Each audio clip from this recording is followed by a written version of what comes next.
Hey guys, Tales of Turam here. Who the hell is typing? Thank you.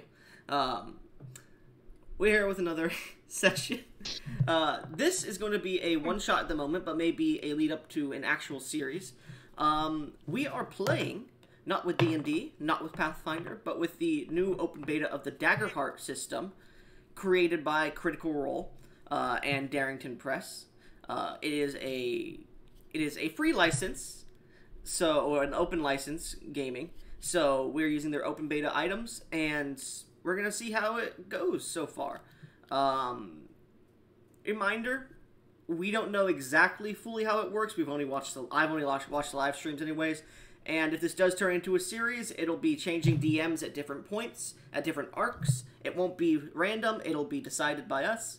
So I have my own character who may interact and talk, but because we have a lot of other people here at the moment, they will not be being played. Anyways, is there anything else you guys want to say? Oh, hey, Mort, you just joined. That's cool. I was about to say, hey, Mort, you here, buddy? Right now, I'm just listening. That's fine. From work. You can listen. If you ever actually want to play, join in to play, that's fine though. Just let us know. Anyways, I'm here. I never made my third connection, so yeah, sorry. Cool. You don't need those if you don't. Well, okay. Yeah, because we already went over characters twice. We did like 2 days of it, and then you're like, "Oh, today, let's make my character." I'm like, busy, and I didn't see it. Yeah, I understand. Just, anyways, I'm here today with, if you want to say hi when I say your name, Gesh. Hey. Mord, who's watching. He doesn't have to say hi if he doesn't want to. Yo. Shadowy. Hello. V. Addy. And Basilius. Hello. And we are here today, and we're going to get started very soon. Is there anything you guys want to ask? Any questions that we can go over here? It was so predictable that we was gonna play Galapagos. I thought he was going to play a Ribbit, to be honest with you. He was almost gonna play he must Ribbit. eat the He was almost gonna play an artist Goblin. Ribbit. Goblin, I did promise you that my next Frog character would be that image. Anyways, but I still plan to fulfill that promise. as we're going along, so let me get some music started, and then we'll actually start our discussion here. Music. What about music? Oh, it's Pump Up the Jams. That's right. I forgot it was Pump Up the Jams. I just made it too. Anyways. Anybody wondering? We are using Nerobot because Aode and all those other bots stopped working randomly, and they work and then they don't work, so Nero is the only one that I'm using at the moment. May change again. Anyways, so, / repeat track.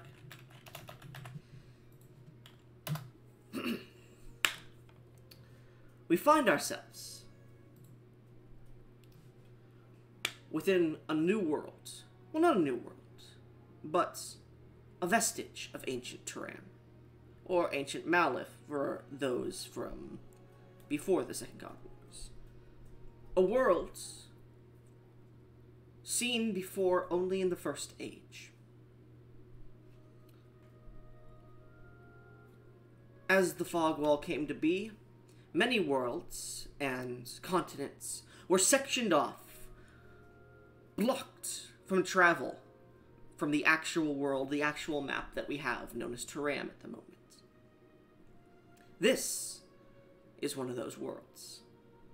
We find ourselves falling through the sky, as we find ourselves in a beautiful continent of cascading mountains, forests and timberlands, waterfalls, lakes, gulfs,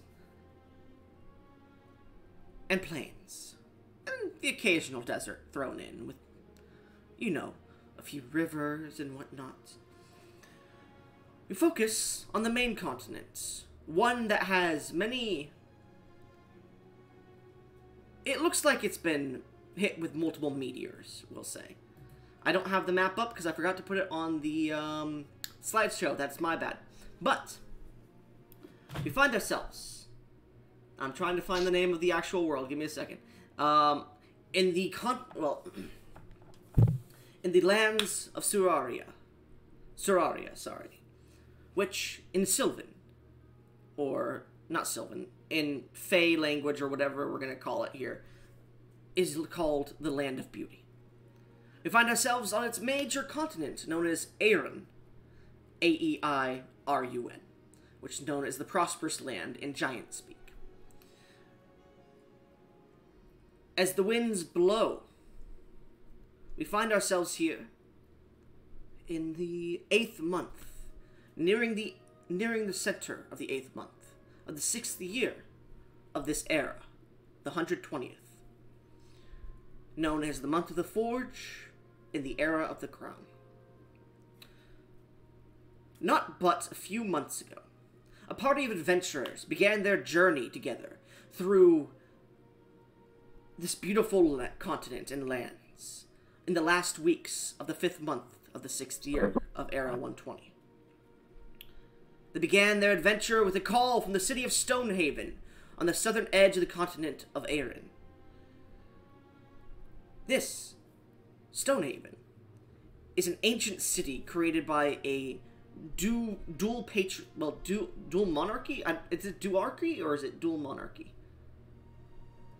It's a dual monarchy. One is a king or queen that's a giant, and the other is a king or queen that I was is a asking dwarf. for the term specifically. A dual monarchy between giants and mountain-based dwarves. From my lore, if you know, mountain dwarves are mountain dwarves. They're great architects. Having made their journey southwards, they arrived in the waning days of the 7th month. Their job, well, before that, picking up a few friends along the way. Their job determined why shipments to the capital city of Port Diamond Wake of the Dogmashire Trade Kingdom had arrived late. Not at all, or even items were missing. During their investigation, the group discovered missing persons cases. Following the trail of both this case and the one they were already hired for, they determined they were both intermingled in the same dastardly plot. Over the course of a month, investigations, the party managed to discover the culprit behind this plot, a low-ranking devil by the name of Baryon. Baryon the Deceitful. I don't know why I thought there was a period there. With aid from the sly underworld guilds that had infested the city of Stonehaven. Taking the fight to the devil themselves, the adventurers managed to rally the people under their banner and fight back, wounding the devil. However, heavily wounded themselves, the group was unable to defeat the devil, and he fled. The group spent 2 weeks recuperating, wherein they discovered the connection lying between Baryon in the northern reaches, the borders of the Lucior Kingdom, a fort city named Tidebreak Fort, and the name being Gurion. Who that is, they don't know. After their recovery, the party decided it best to head back to the holy city of... I'm not even going to try to pronounce that. What the fuck is it, Shadowy? This capital city. Is it Agaispida? I was Agiaspida. Cool. Agiaspida. The capital city of Lucior, and home to Avia, who needed to inform her people of the incident. Avia being one of the party's guardians. Before they could leave, however, the newly appointed Dwarven lead, the previous one who had been murdered, replaced by the Devil Baryon himself, offered their thanks and asked for them to stay one more day to hold a celebration for their aid. The party is about to partake in this celebration, or has already partaken in this celebration, and will be leaving on the eve of 8/16/06, Era 120, Month of the Forge, Era of the Crown. So, as we descend upon the large, mountainous-scaped city on the edge of the granite bay known as Stonehaven, as night is falling, as the celebration is winding down to an end, streamers and banners, we can hear trumpets that are just starting to die out. We can hear guitars and wind instruments, heavy drums that are starting to die out. People are passed out in the streets. People are passed out on large hanging clotheslines dangerously, and guards are trying to take them down. People are passed out on roofs. People are pissing in the streets. Everyone's having a good time. There are some people still dancing. Some of the brothels are open. It's not many, but there are a few. And there are still a few shops that are closed down, but a few are starting to open in the ending nights as trade is starting to come through again at the moment. As the celebrations for this party of adventurers aiding this town are starting to calm down just a little bit. We're gonna see where they're at. Throg, describe your character, describe your surroundings, and tell us what you're doing. All right. My character is Throg Skullstorm. He is a giant Ridgeborn who is 8 feet tall and 8 inches. He is dressed in like That's 2 different measurements, man. 8'8". Yeah, definitely. He's 8'8". He's dressed in like these nomadic furs and almost like what's the grass that you can form clothes out of? God Fiber? damn it. Yeah, he's wearing fiber and furs, and he's got some hardened leathers around. That's just his normal clothing. He, of course, has chainmail, but he's not currently equipped in it at the moment. He's having a good time. He is like a grayish blue skin tone, dark blue hair that's kind of tied back into a ponytail at the top of his head, and he has 2 large braids that come down and rest just above his like pecs. He has like ice blue eyes, and he has various scars across his face and many more that are probably beneath his clothes that you can't really see, but you can see some creeping up from his neck. And right now he is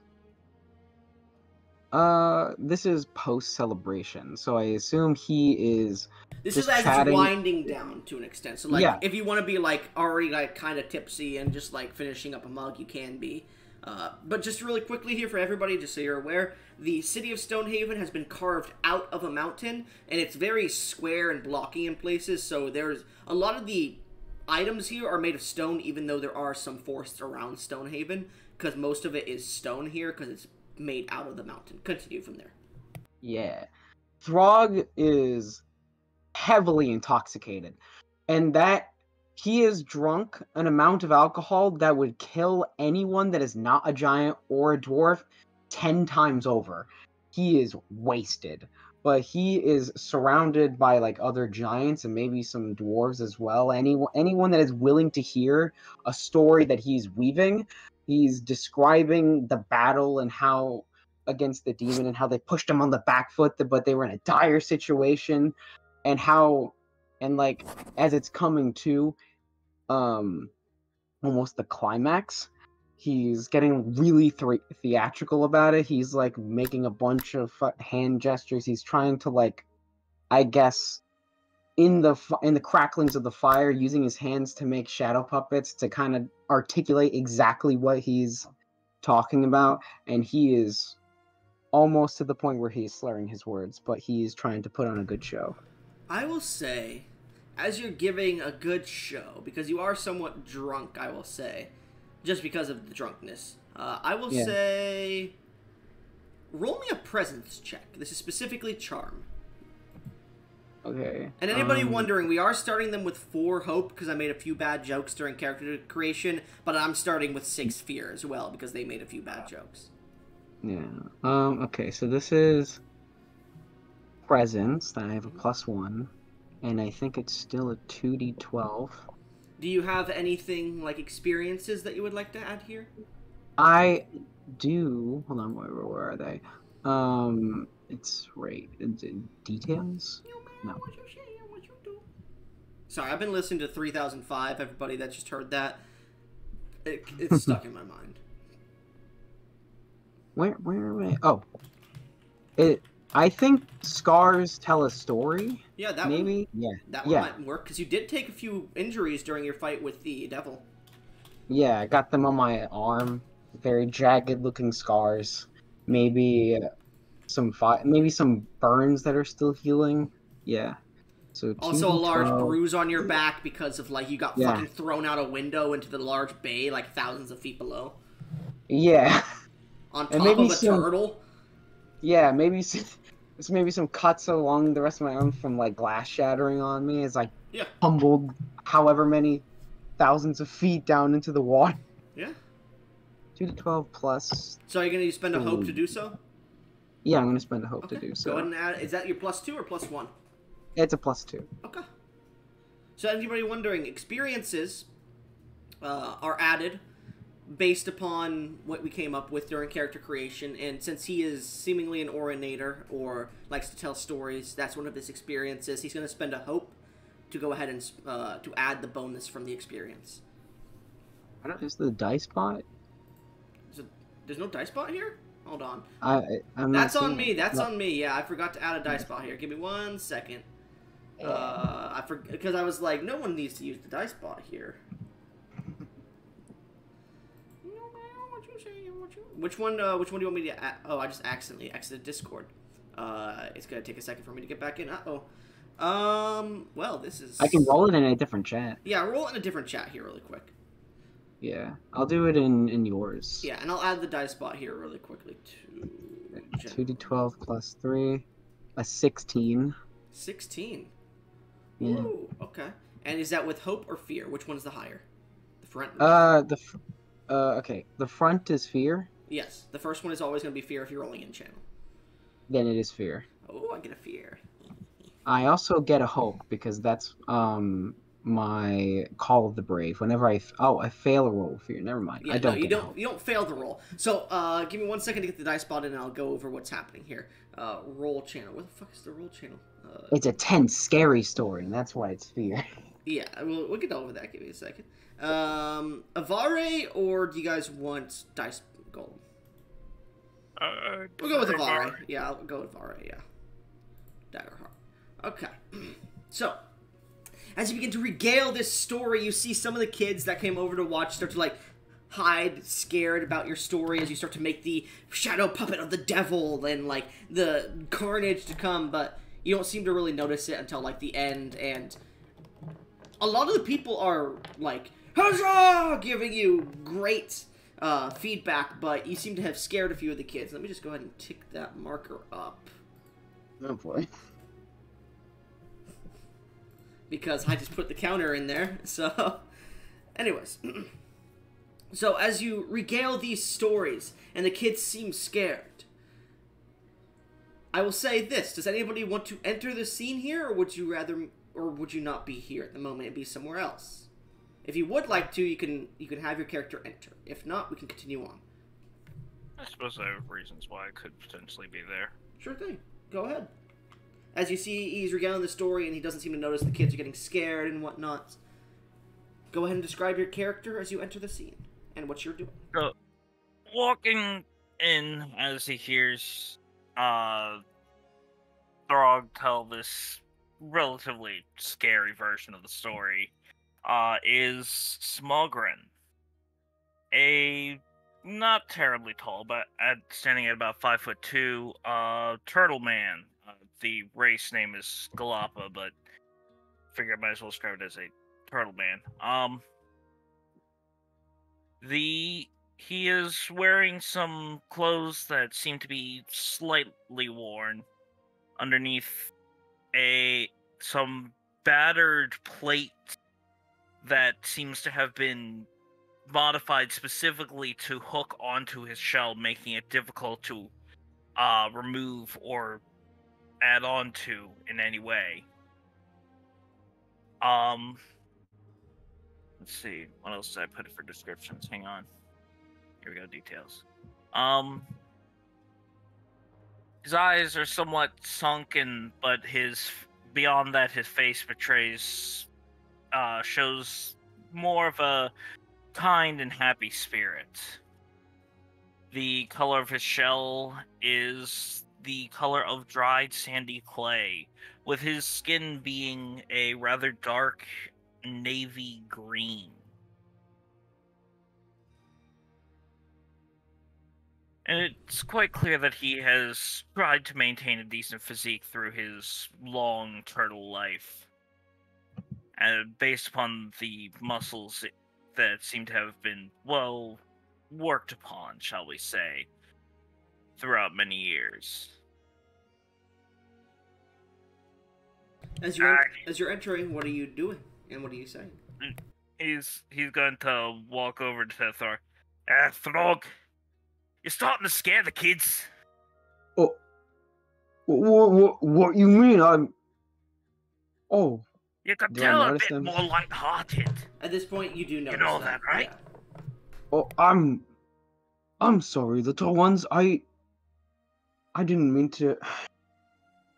By the way, just so you guys are aware, in case you want to do something here, you're in this, like, small little outer balcony, not balcony, it's like this small little outer courtyard, with, like, a table in the center, a bit of grass patches that are growing here. It's almost like a gazebo, but you know those gazebos without, like, the top at all? It's just, like, just pure sun can come in, any rain come in, any weather, there's no, like, actual top to it, but it has, like, that kind of lattice work, kind of, almost Greek-Italian kind of design to it. Okay. It's like that, but it's made with stone. There's vines crawling up it. There's a bit of a tree here, too. And you can see the kids who are playing came to listen, and they're definitely scared here. Listen to the story.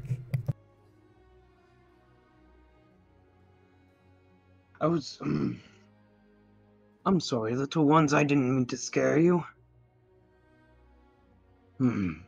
I'll take like a piece of my grass clothing, and and you know how, like, if you put it between your thumbs and you blow into it, it makes a whistling sound. I'm gonna try and teach them how to do that.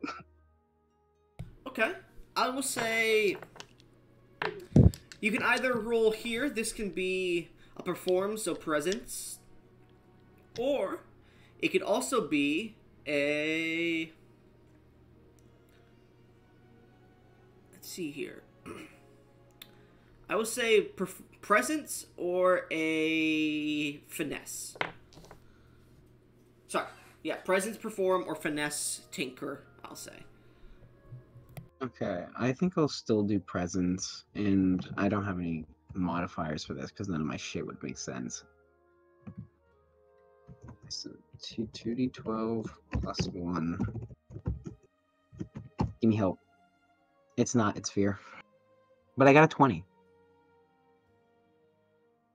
Fear again. Okay, well, I got 20. Yeah, you succeed.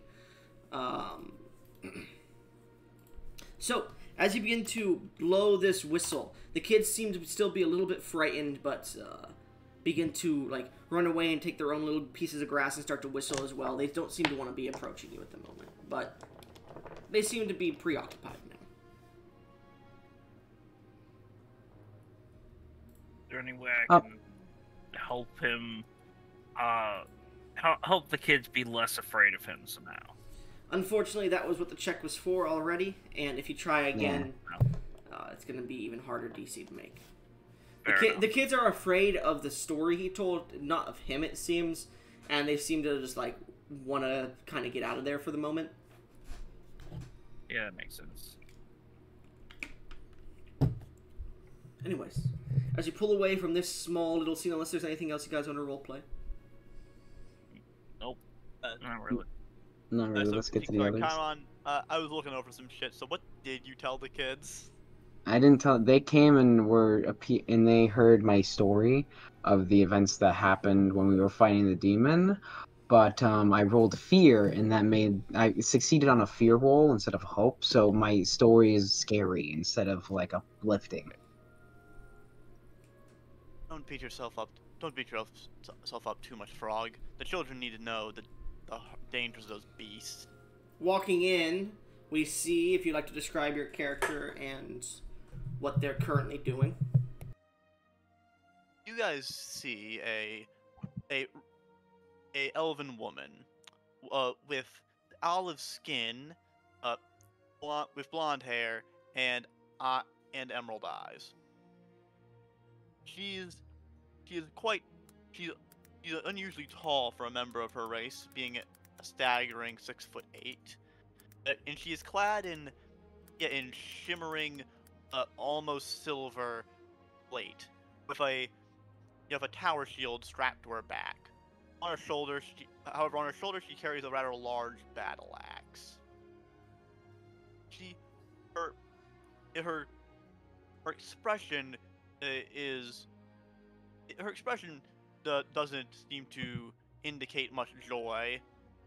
Rather, it seems to indicate a wariness of her surroundings, which is odd considering the festivities around her. She is quite. Though it is worth noting, she is quite attractive. Though considering her race, that shouldn't be too surprising.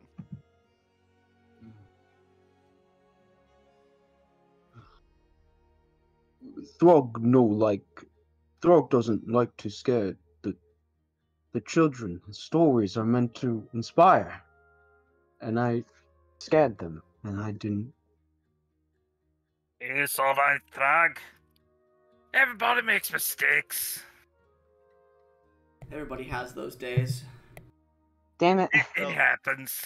I mean, the way I see it, it's good either way. On one hand, they're more scared of demons, as they should, or they'd be inspired to help deal with demons.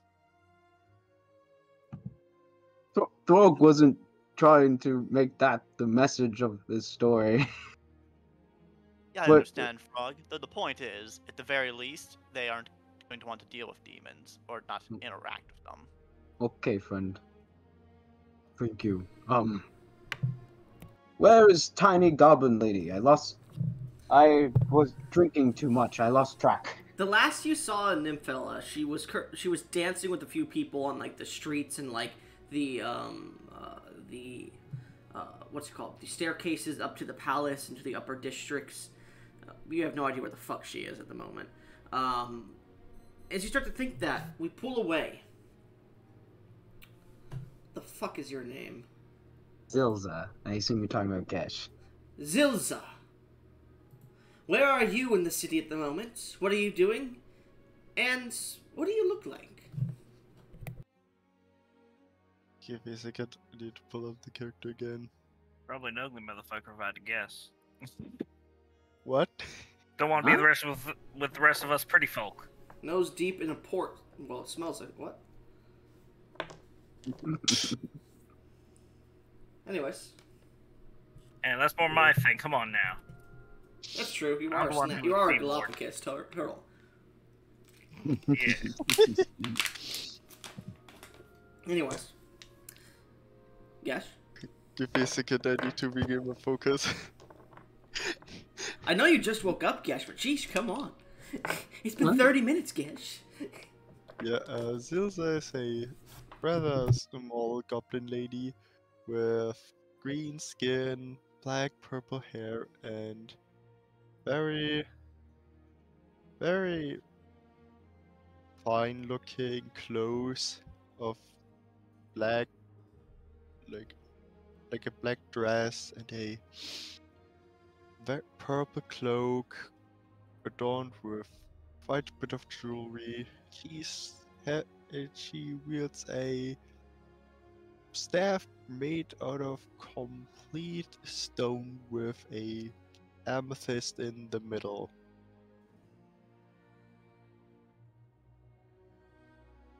Where are you and what are you doing? She is currently lost in the city. It's like, okay, no, because there, then left, then right, no. So you're currently looking down a few alleyways with like pots hanging with some grass and some different weeds. You're trying to find your way around as people are rushing around, and you see a few individuals on a horse pulling a cart going, no, we need the supplies here soon. We need to send them over to Dogmashire soon. Fuck. Can't believe we got tricked by that fucking devil. And they keep rushing around. If you're trying to find your way through the city, is there a certain place you want to go to? Yeah, I'm trying to find my party members. Okay. Well, I'll say this: are you asking around about them, or are you just trying to determine will there be? I would try to ask around. Okay. Make me a presence check. It's 2d12, right? 2d12 plus whatever your presence is. And you can roll outside of chat, but if you roll inside of chat, the first one is fear, if it's higher. Okay. It is fear. And you failed a fear check, too. So, Fuck. DC was 11. As you're looking around, you seem confused, and people are drunk or busy trying to get things back in track after the devil's uprooting. And at the moment, no one seems to know where they are. They think maybe the palace. They think they saw some of them heading up there. They think they saw the goblin Nymphella going towards the red light district, and that's probably the most truthful thing, but you're unsure where, because she is a dancer and she likes to get information from those kind of places. Anyways, you're Quote, unquote, unsure. information, yeah. Anyways, you're really unsure about where exactly they are, but if you find a brothel, you may be able to ask if Nymphella was in one of the places, or see about maybe asking one of the giants, but that seems kind of racist. Because you have a giant in your group, you know? Yeah. I would probably look around at any place where you can buy a lot of booze. Eventually, after about a few hours or so, yeah, you do find a place. And it seems to be a dwarven distillery, and it seems to be very parched at the moment. And you see the dwarven man is like, at least we made some money today, Gobber. Hello there. Oh, Zilza, I believe they said your name was. Welcome. I have one, and he pulls out a small bottle of dwarven fire wine. He goes, this is for you and your group. Sorry I couldn't hand it to them all directly, but if you wouldn't mind handing this to Throg and sharing it with your group, I very much appreciate what you've done for this place. Yeah.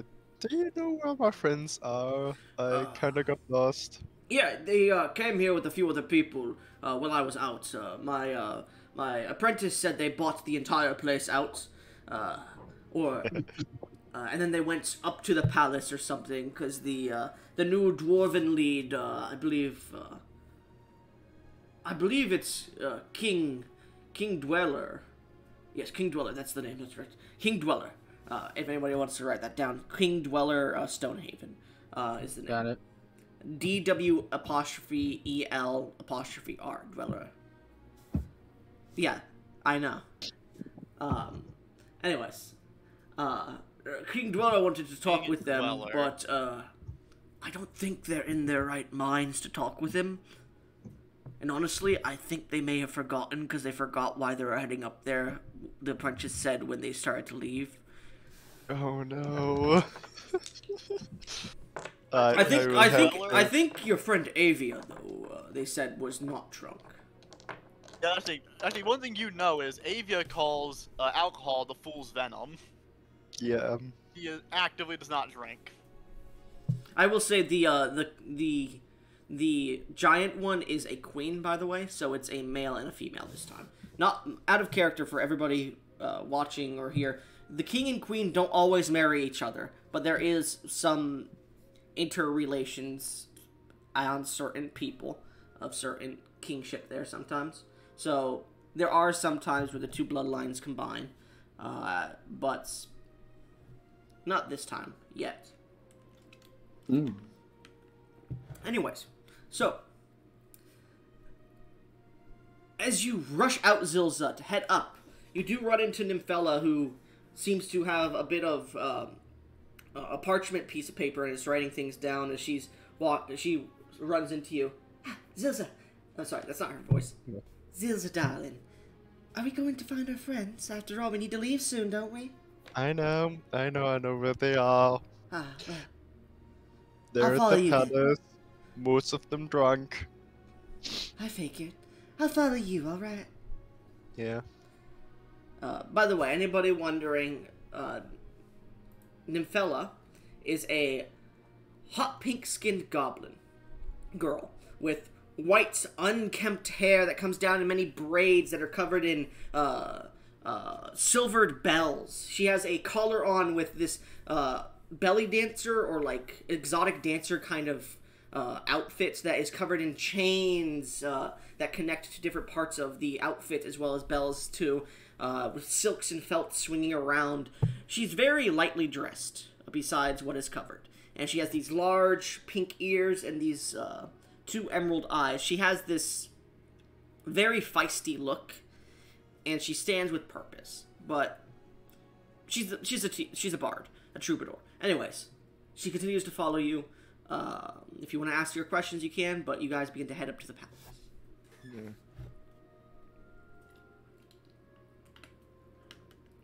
So, Zilza, what have you been doing, sugar? Mostly I have been lost in the city. I am not used to overground cities. I see. Well, I'm not really lost that much in this city. I know where to find the important places. Anyways,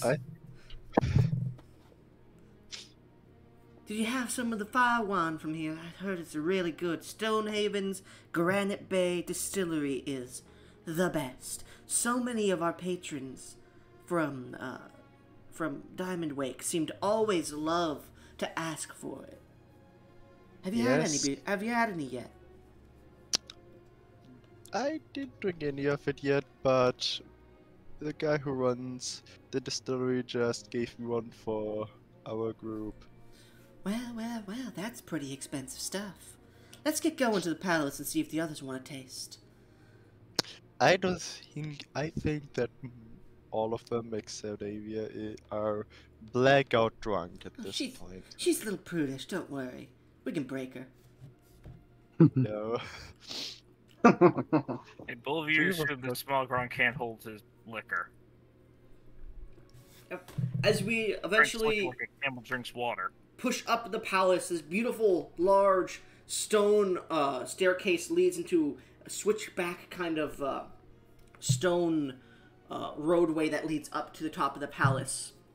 We can see the palace is made of multiple large sections of just towered square blocks of stone with many different plateaus and balconies and courtyards that can be seen from below, lit with what looks like fire or lamplight. Who knows? As the two characters eventually get up to the top, the two goblinesses, they eventually find their friends within a courtyard. One of them babbling drunk, the other two seemingly speaking about what their plans are in the future. Sorry, I don't know where that came from. Sheesh. Let the scene progress. You guys are talking, and these two walk in.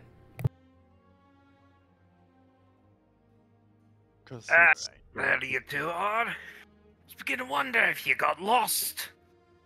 I did. Well, shit. Alright, I never get lost in a city, dear. Friends! well, at least you helped him get back here. Who you call and drag? Shadow Man. What? You doing alright there, Throg? Hey.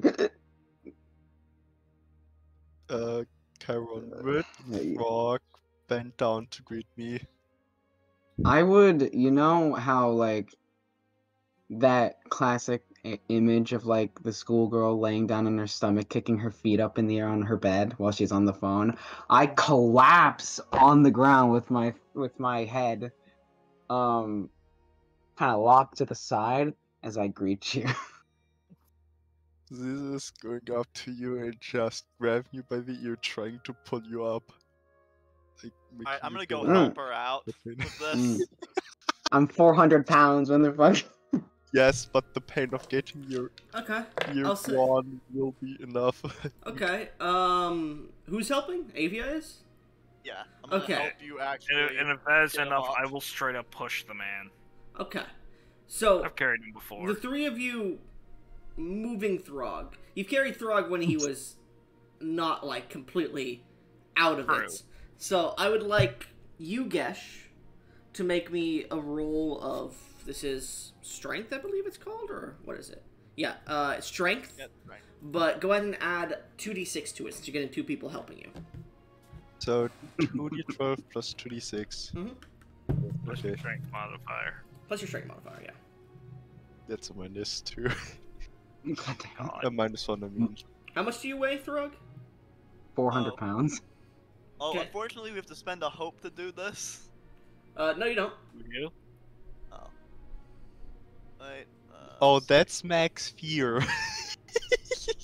Okay. Oh shit, that's a 12 on the fear die. Yeah, Yeah, okay. that's a The problem is, I'm off. looking at this and I'm looking at this and it says using hope. It flat out says helping an ally is a way you have to use. You can That's use a hope. 6. Oh, yeah, no, yeah, that's right. Okay, my bad. Yeah, if you want to give them advantage, you do have to spend a hope. That's right, my bad. I forgot about that rule. Thank you for bringing that up. Yeah, I'm gonna do it. Okay, do you want to help still, V, or no? Yeah, I still will. Okay. So, 20? Drunk man promised me points. No, that's a total of 16 in fear. It's no, you still use both. It's just that Oh, it's I a use fear roll, both. Yeah, it's Yeah. a fear roll. It's a 20. and it's 20. still 20. You guys barely managed to push him up onto his feet to get him standing up as you guys are holding him there. The three of you are like creating this like crutch on both his sides for him, and he's just like standing there bubbling. Friends. Very, very happy friends. Lucille Scales, Frog. I'm trying to keep an eye out for Hellspawn, and you're busy falling upon the ground like a drunken. Well, that you are a drunken fool. There's no metaphor to that. I'm not. Look, it ain't. I'm half Well, as a fish out of size and I can water. hold my liquor better. A fish out of water, that would be more appropriate. Yes. I'm not a fish. I'm a giant! He Well, how says much this you've and been flexes. drinking? There's like this roar that comes from him, and like the air itself reverberates. I'll say, everyone, I guess, roll me just a straight presence check. All right. And So I will I'm say, gonna use Throg, my- roll it with a d6 extra without hope added on. Hell yeah. Yeah. 12 minus Dang. 1 because That's hope. Well, Mine is that's also a hope. fucking 9 fear. Guess That's you a guess you 20. gained one hope. And I got a fear. That's a My fear. fear dice was 11, and my hope dice was 8. Basilius, you gain a hope. So that's one Yeah. fear. You said you got a fear too, Shadowy? Yeah, basically my hope dice was 8, and my fear dice was 11. I'm at So a that's total of total max of- fear. Guys. Guys. I'm Careful. also at max hope, man. I'm at Yeah. max hope right So now. as he lets out this roar, what did you roll, Basilius? 15? Anybody roll Yeah. above a 15? I got a No. 20. Okay.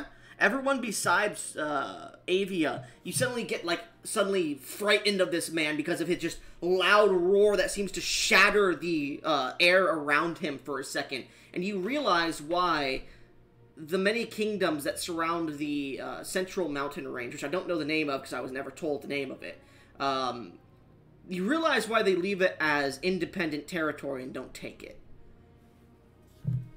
for just a brief second, and then you snap out of it.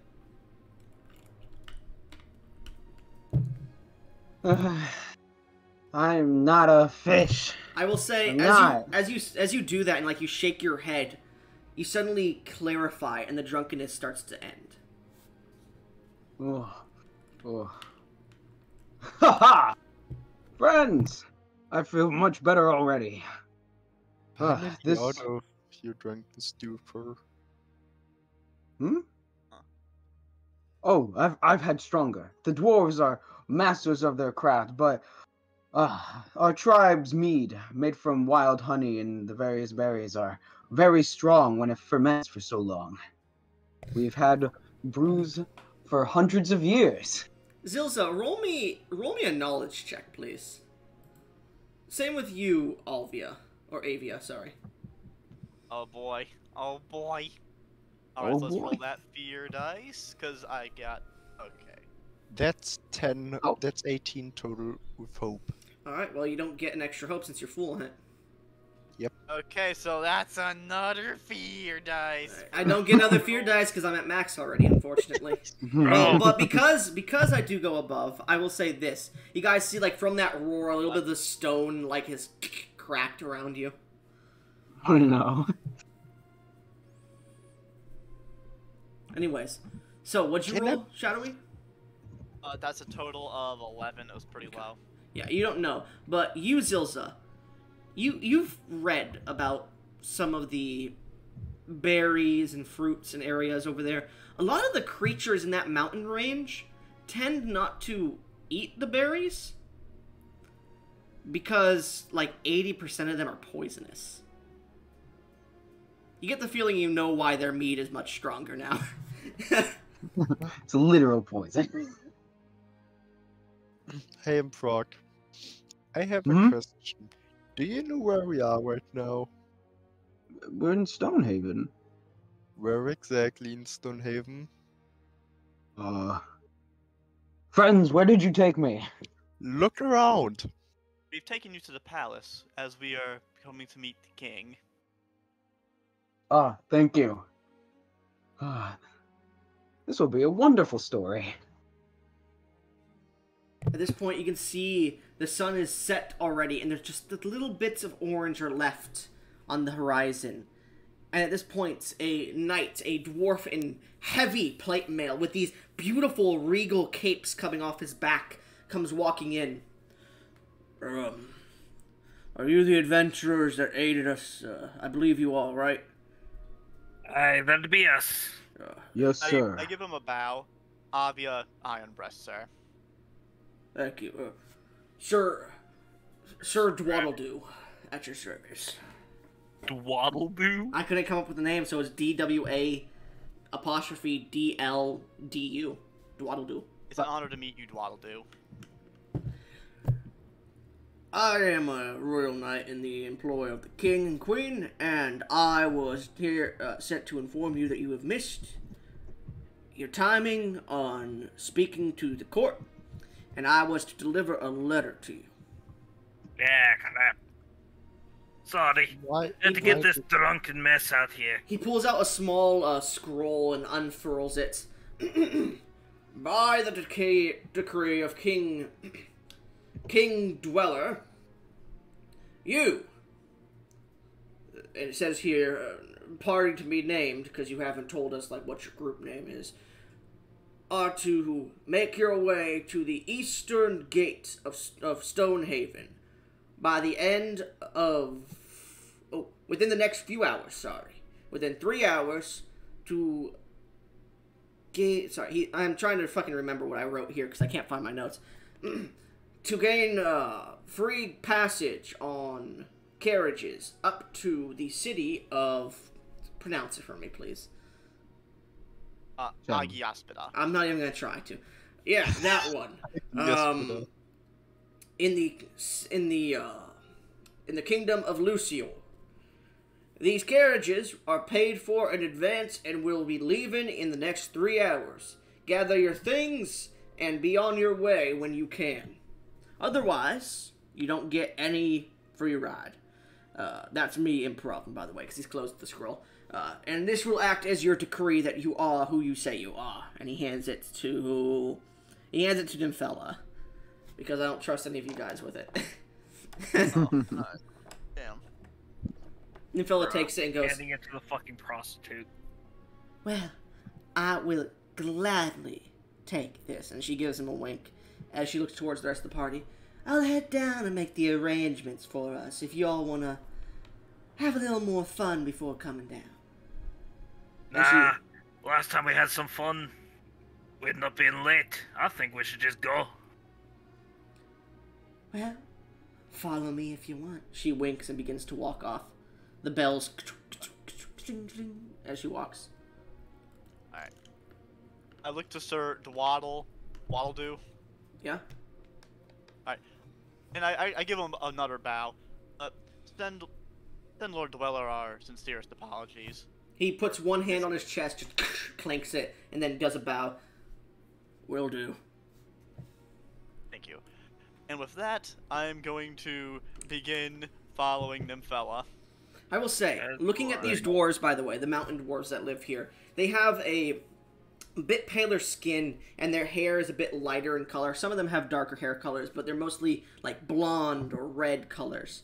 And they are a bit taller than actual dwarves. Normally dwarves are about 4 feet, 4 feet on average. These dwarves are about 4.5. They are a bit taller on average than the other dwarves.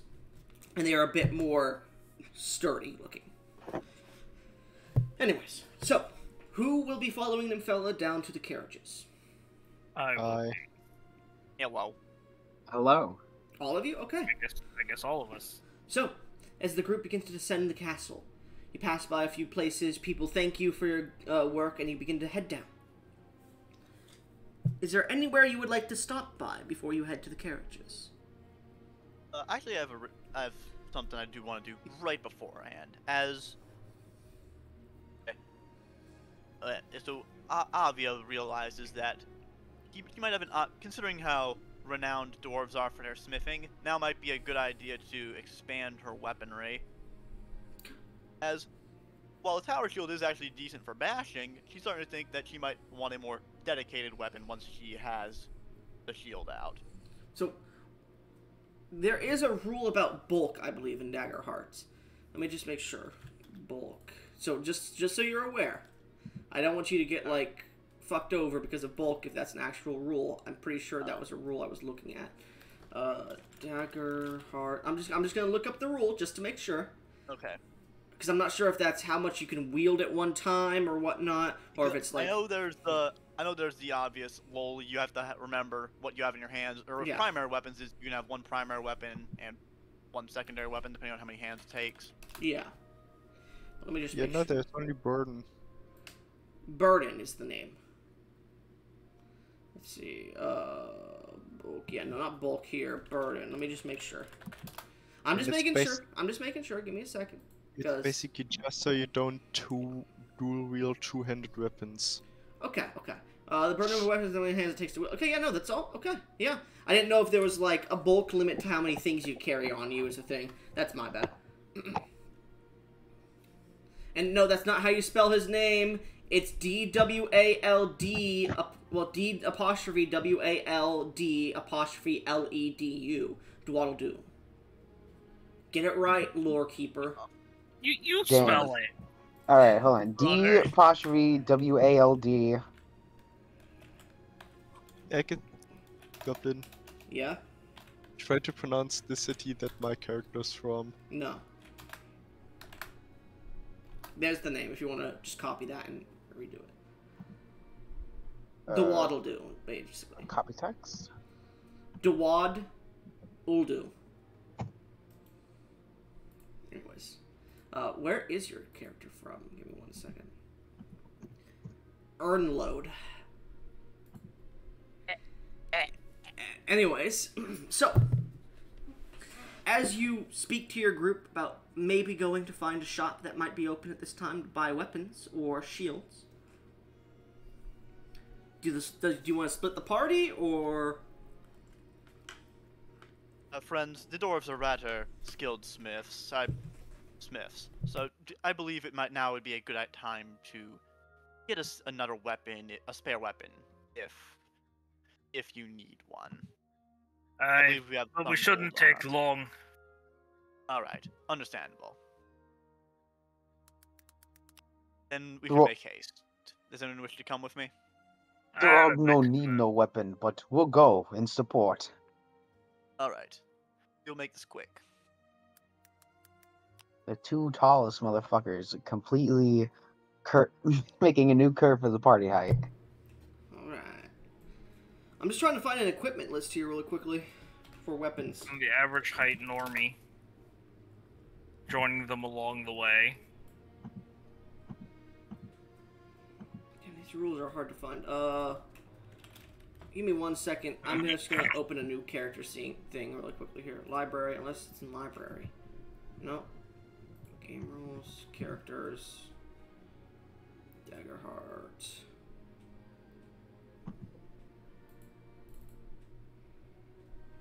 Is there a... Give me a second. Create character, Daggerheart. I'm just gonna go to the weapons and see if they have a cost value. If not, I don't know how much they cost. That's on me. Yeah, I can't see any from the filter on the equipment I see.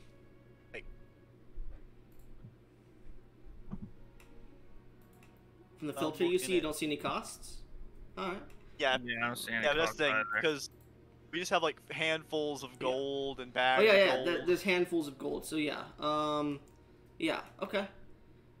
So, as you enter into a shop, let's call it, Darthin's Great Weapons. It's the only one that seems to be open because they are currently stocking, and the door is open, and you guys just managed to push your way in. As it seems there's a few people stocking the shelves, there are a few weapons that are hanging. You see a few great hammers, a few swords and whatnot. And as you enter, you see a giant that is currently like hounding over a desk at the moment. And he has these glasses on and these fancy clothing. Now, listen here. This manifest that you have created is missing a few items, and I understand the devil was the individual who was causing such strife. But to get my business back intact, I need complete transparency with you. Please, get me these items. I will pay you as much as it takes. I need to get back on track here. And you are kind of slowing me down. Anyways, it looks like I have customers. We aren't supposed to be open. I'll make an exception. Welcome, heroes of Stonehaven. How may I, Darrington, the great weapon master of these lands, aid you? Hello, Dolphin. I wish to get a one-handed weapon. A one-handed weapon? Do you have any in mind that you would like? I'm thinking a small axe and infused with some heavenly power might be good. Let me look up the weapon list again, because I just got That'd be rid the of it. hollowed axe. Don't you already have one? No, that was the No, other I got a character. battle axe. A hollowed axe? Give me a second. I need to make another character, because I don't fucking have it open. Because you guys were like, never mind, so it's like, okay, I'll just delete this shit then. I found this. Give me a second. I need to open the fucking shit just to look at it. Give me a second. Hollowed axe, you said? Yep. Alright. Okay, hollowed axe. Choose your own magical weapon. Strength based, D10. Yeah, okay. It does magical damage, I believe, correct? Yes, Yes. sir. Okay. Also, the thing is, there's a bit of a distinction here between magic and, obviously magic and, physical damage. Mm-hmm. It doesn't really matter unless they have resistances against it. That's really the only thing, yeah. So he looks and goes, we have, unfortunately, with Baryon hounding over us, we hadn't really thought why he was getting rid of many of the,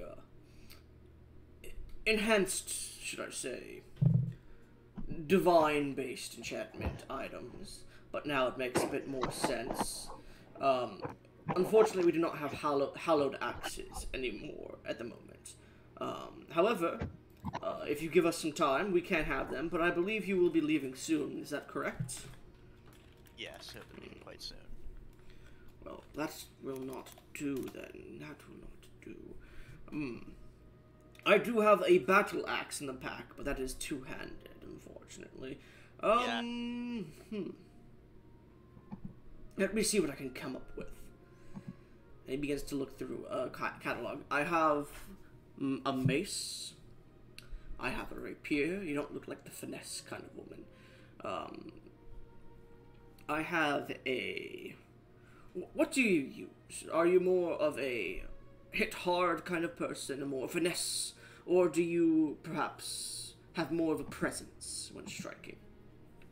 I decide to, Avia decides to, pull up her bicep and actually pull her sleeve back a bit and, do a, flex a bit, flex.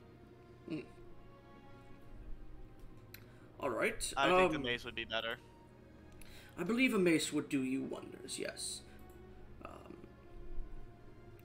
Would you like to buy one? Yes. Alright, I don't know how to add inventory shit on the sheet because I'm not a player. Well, I can just add it. Don't Yeah, worry. that's fine. I can add it. So go ahead and get rid of one handful of gold if you have it. Yep. And I give him a little handful of gold. Thank you very much. And you, good sir. Should I say handsome sir? What can I get for you? Well, I just came to make sure Avia got what she wanted, but thank you. But I don't need anything. All right. Well, if anyone asks where you got the wonderful weapons that you use, tell them Darrington's got you covered. Okay. By the way, these are all dwarven steel fresh made. Sorry, steel forged. Trust me, giants, we don't really make these tiny weapons. We don't. Let me tell you, the dwarves here, miraculous at smithing. I think that's kind of why the first dwarves and giants made a deal together, and why Stonehaven exists. Anyways, that's just my little thought process. But I mean, it makes sense. I do have respect for dwarven forgers. Anyways, if there's nothing else, I do have to unfortunately ask you to leave. I can't have customers thinking I'm open at the moment. Oh, don't worry, Alright, we do make need sense.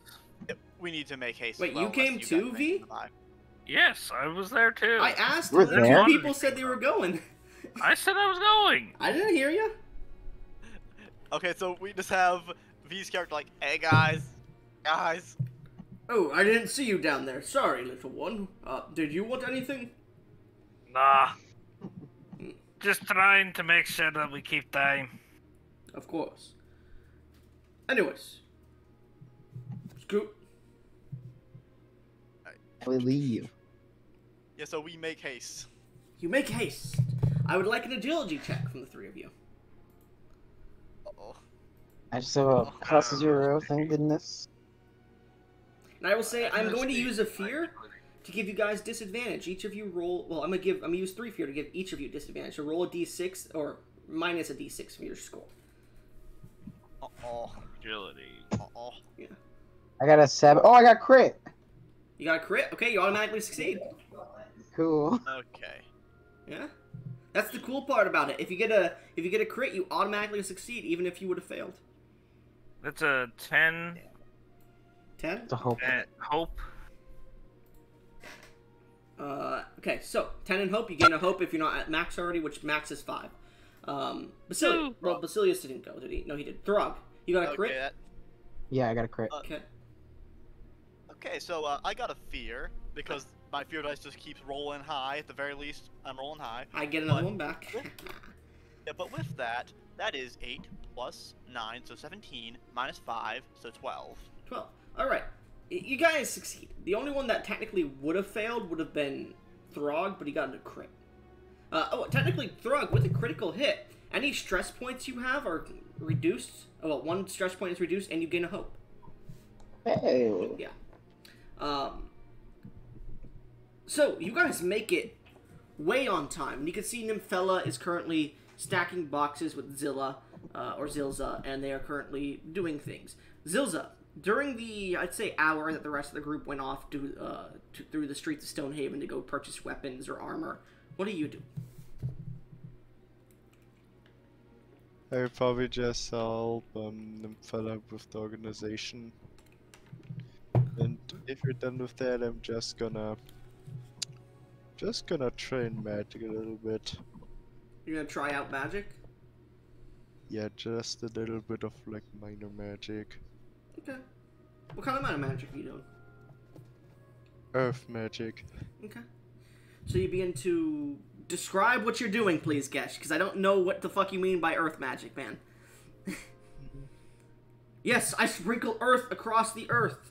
That kind of shit? Or do you fucking make a wall out of earth? What kind of magic do you mean? Describe it, please. My character would just take like earths and would like take stones and with like magic will kind of shape them differently. Okay, so To you're making very you're shape. making rock castles. Okay. Yeah. That's fucking accurate. Roll- Earth castles and earth soldiers. Roll me a spellcast check, which would be your spellcast ability, just really quickly. Instinct. Well, no, you have a spellcast check on your thing, so spellcast roll should be down basically at the bottom of your sheet near effects and Yeah, features. +2. Yeah, Yes, it's go ahead and roll a +2. +2. Can I roll Can I use the hope to roll with a +1 because magic savant? Sure.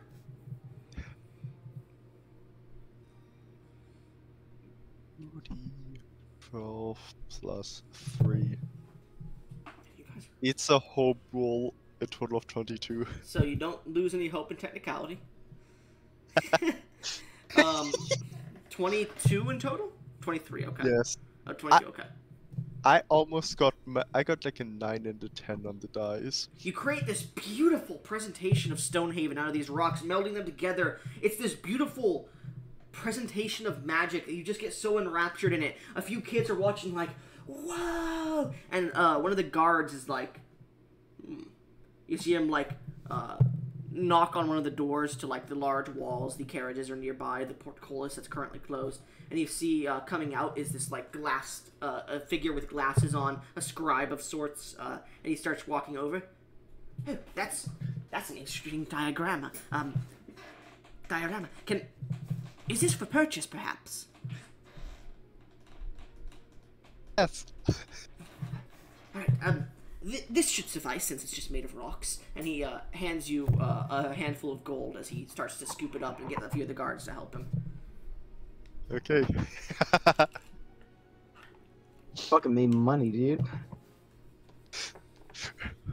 Party's net zero. Anyways, so eventually, the rest of the group appears. Nymphelia's just gone into the fucking carriage and started to sleep. All you hear is, where is it? Come on, let me get to it first. There you go. And you hear, well, you don't actually hear that. You hear the faint sound of breathing in and out and the sounds of jingling of bells every so often. The carriages have been loaded with supplies enough to make it to Lucior's capital city, which I'm not going to pronounce the name of. And then they will stop and resupply and head back after they make it. As long as they make it. As the rest of you arrive, you do see there are 3 horses. Well, sorry, there would be 6 horses as well as the 2 that are pulling the carriage. Well, the 2 that are pulling the carriage. You do see a second carriage comes riding up. And in it is this dwarven woman. And she looks out the carriage window, and she's wearing these fancy-looking clothes. She goes, "Apologies to intrude, heroes, but I have some business in Lucior's capital city, and I was told you can possibly give me a, should I say, a protective service on my ride there. If you wouldn't mind, I will pay you handsomely. A handful of gold each, once we arrive. I will provide my own guards as well," and she points to like 4 of the guards. I mean, I see no problem with it. Yeah. Alright. Lucio's light will be with us this journey. I don't know about that, but may the Earthbringer bring shape to this world. More friends for Throg! Relax, Throg. Just don't scare him away. Throg is not scary. Throg is very cuddly. You guys notice your ally, what's his fucking name? Your fungal friend is nowhere to be seen at the moment. Huh? Where's Mushroom Friend? I'm sure he'll turn up. I'm taking a fear for that one. That wasn't even intentional. I don't care. I didn't even get it. Turnip, you He's know. passed out in festivities. I still don't get it. Do you not know the vegetable turnip? Oh, turnip. Where is the Mushroom Cat? Did Othan ever post it? He didn't post it yet, no. Damn it. Okay. Anyways, if there's any roleplay you would like to make before you head out, you may do so. You will be leaving, by the way, Stonehaven as well as Granite Bay, and you will be making your way, when you do, up a little bit southwards first, southeast towards the land gate, and then heading straight northwest through the mountainous pass, following the river a bit. You will be along Granite Bay until you get to the land gate. Alright. I will note that as we get close to this carriage, Avia is actually going to check it for any demonic influence. She's gonna check around, Okay. just to make sure. Make There's me. nothing. Make me. This would technically be an instinct roll. And you Okay. want to spend a hope to use your demonic training or whatever it was? Yeah. Yeah, you're. I'm gonna spend a Oh. hope so I can use that. And also, since I'm looking for since I'm looking for demons, to make sure that they can't harm my friends, I'm going to make my hope roll a d20. Wait, what? How do you do that? Basically, it's dedicated. What's dedicated? It's their class Basically, it's my feature. order-born feature. Because Oh, basically I think you can only do that it's once per turn, right? Or once it's per. once per short rest. Okay, per short rest. Okay. Basically, I'm going to make sure there is no demonic influence. There will be okay. no demon influence affecting my friends. You may roll with a d20 as your hope die instead, specifically. So Yeah. roll a d12 and a d20. Okay, so let me just do that. So let's get all this aside. Plus and whatever also other that, bonus. and that's a +2, to that, so that's a +2. Okay. That's an 11 for my hope die, and a 10. So that is 23. You regain the hope that you spent. 23. You guys watch as like Avia suddenly her eyes start to shine a small gilded color. The pupils suddenly turn golden for a second, and she begins to inspect the carriage. Your carriage has no demonic presence to it. You Alright. you seem to look around. You sniff. You try to see any claw marks, any markings. Nothing that stands out as demonic to you. It all seems to bear the Stonehaven crest. All right. Yeah, always so always Creatures full from the of lower paranoia. realms have not placed any trap upon this vehicle. Always so full of paranoia. Yeah, don't worry. It's not it's stuff like paranoia, but demons are tricky creatures.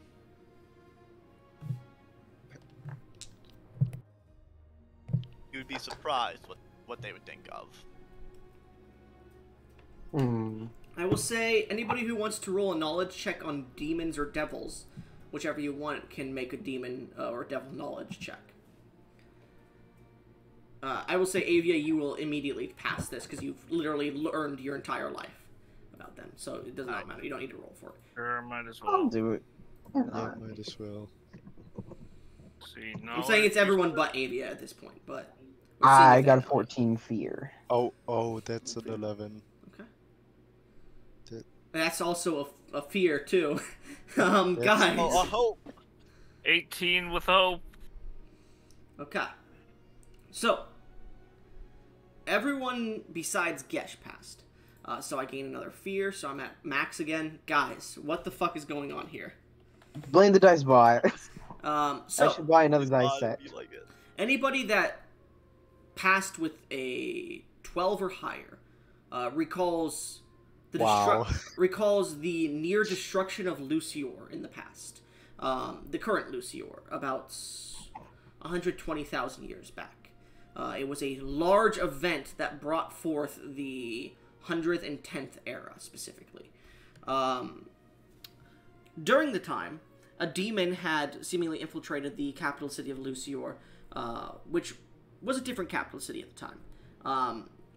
During which he summoned devils and demons and destroyed many of the cities and became kind of the king, or masqueraded as the king of Lucior, for quite a bit of time, causing many different wars between different kingdoms that existed, killing many thousands of people. They are nasty, tricky creatures. And you do know that ancient lore, anybody that rolled an 18 or higher on demons and whatnot, knows that in this world, during the First Age, when this land was sealed by the coming fog wall, it was sealed with a, the legend goes, a demon general of the Demon Lord's army was sealed here too. Though, it's unknown where his seal is, where he could be located. It's just a legend at this point. but many people believe this legend to be based in some truth because of the demon influence and devils that still exist. Anyways. So, that's all the information you get. And I will say, Lucior has been built up and has been a kingdom, but it's been a shambled kingdom and then rebuilt upon its old self multiple times throughout many eras. So...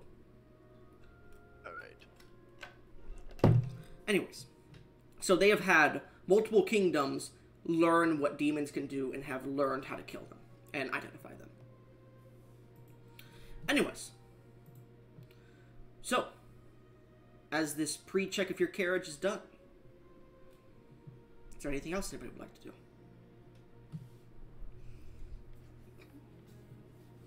Can I fit in the carriage? Yeah, it's a big carriage. Okay, I didn't know if I needed to like walk along with it, but good to know I can sit in it if I It'll need be to. somewhat uncomfortable because of the amount of people that are in it, but it's able to fit you, yeah. Okay. Just make sure.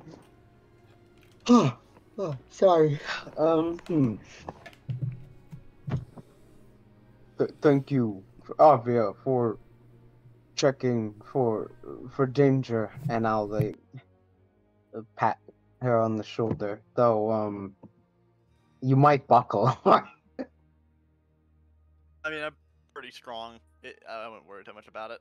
Yeah. Enough with this gloom talk. We should make haste for your city name. It's hard. Agiaspida. I'm gonna call it Augie. Why the fuck did What you now? name it that, by the way? Well, actually, there's a very simple reason.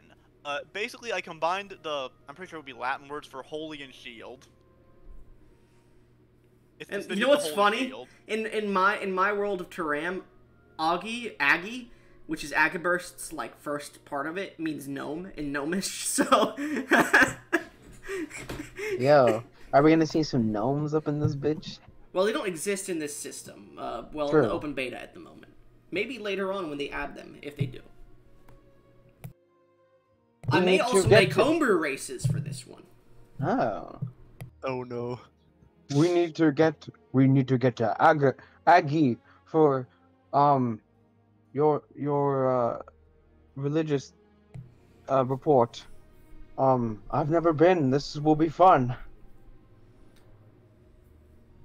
You seen one fancy city, you seen them all. Holy City is quite glorious. I believe you'll find it quite pleasing. Amity has said much things about the city. I can't wait to see if her words are true. I miss Amity. Manatee? Amity, my eagle. Oh, okay. So, as you all climb into the carriage, or if any of you want to climb on top of it, you can. You begin your journey, passing through the southeastern gates of Stonehaven.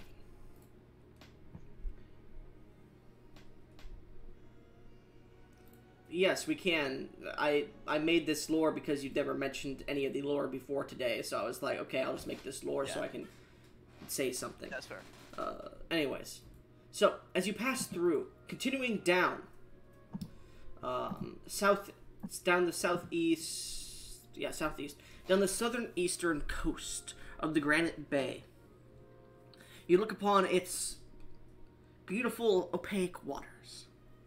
As you continue down, the bumpier roads give you fear that your carriages may fall apart, but they're sturdily built. Eventually, you get to the land gates, otherwise known as a portcullis, at the edge of Stonehaven's influence. As you pass through, the identification papers you were given are given by Nymphelia, who holds her head out the window and says she wonders what the brothels will be like in Lucior. As you continue up northwards, and then heading You're north. saying like there are gonna be some there. Hey, it's a holy city, man. You know, holy city. Exactly. heading northwest. You begin to follow the coast a little bit before you start to veer off. The sea breeze starts to kick you in as you eventually begin to start seeing the sun rise. As you begin to pass through the mountain passes for the first day of travel, I would like someone to roll me a D100. I got you. No matter where we go, the D100 will never escape us, and Fuck I you, yeah. will it. Yeah. 25. Okay. As you begin your first day of travel, you begin to bypass a few forests, a few towns on your way, small villages. As you continue through, you eventually get to the river and begin to follow it through the mountainscapes. Eventually, to your east, you see a large mound that goes up like a large mountain that's been cut in half, and you can see a large fungal forest that seems to have been seems to be cut off. Well, not cut off, but hidden by a bunch of mist to your east. As night begins to fall on the next day, do you guys set up camp or continue through your carriages? We should set up camp. Yeah, we should probably set up camp. Okay. As you set up camp, by the way, it'll take you about with this amount of travel. I'll say you guys are making pretty fast work because you guys have a smaller group here. You don't have like a huge amount of people. As you guys are traveling, you are technically supposed to only be, let's see, that would be about a day's journey technically right there. So no, this will be the first 2 days you got to that fungal forest. Sorry, my bad. The mountains are going to be much harder to pass through, just so you're aware, so it's going to take you a longer time.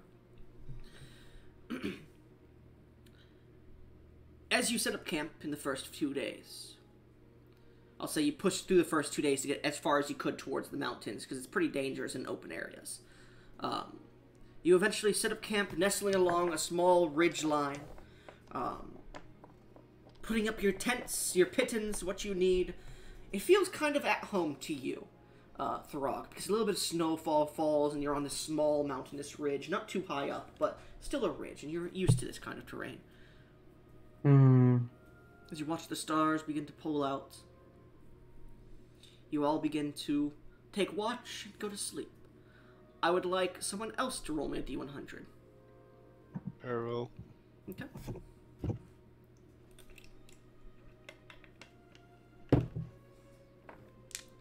Because I forgot how big the map actually technically should be. It should have taken you 2 days to get here. So that was my bad. So I gave you guys a free day. 15? Mm-hmm. On a D100. Yes. Okay. Throg, The worlds. as you stay up and just look out towards the skyline, you see large birds in the distance. You know there's dangerous things, but they're not approaching at the moment. Roll me an instinct check. As you climb to one of the highest points of this ridge and just sit there for a bit, letting the weather hit you, missing home a little bit. A 4 hope. 4 hope. Yeah. You feel relieved being able to sit on these mountainous ridges once more, and you breathe in the cold air, feeling good, before you head back to camp. As the next day dawns, if there's any roleplay you would like to make before we continue, go ahead and interrupt me. Alright, as we awake, Avia decides to do a very quick check. While she knows there's a very unlikely chance that any demons would be able to exert any influence in the night, she believes it would be good to check, just to make sure.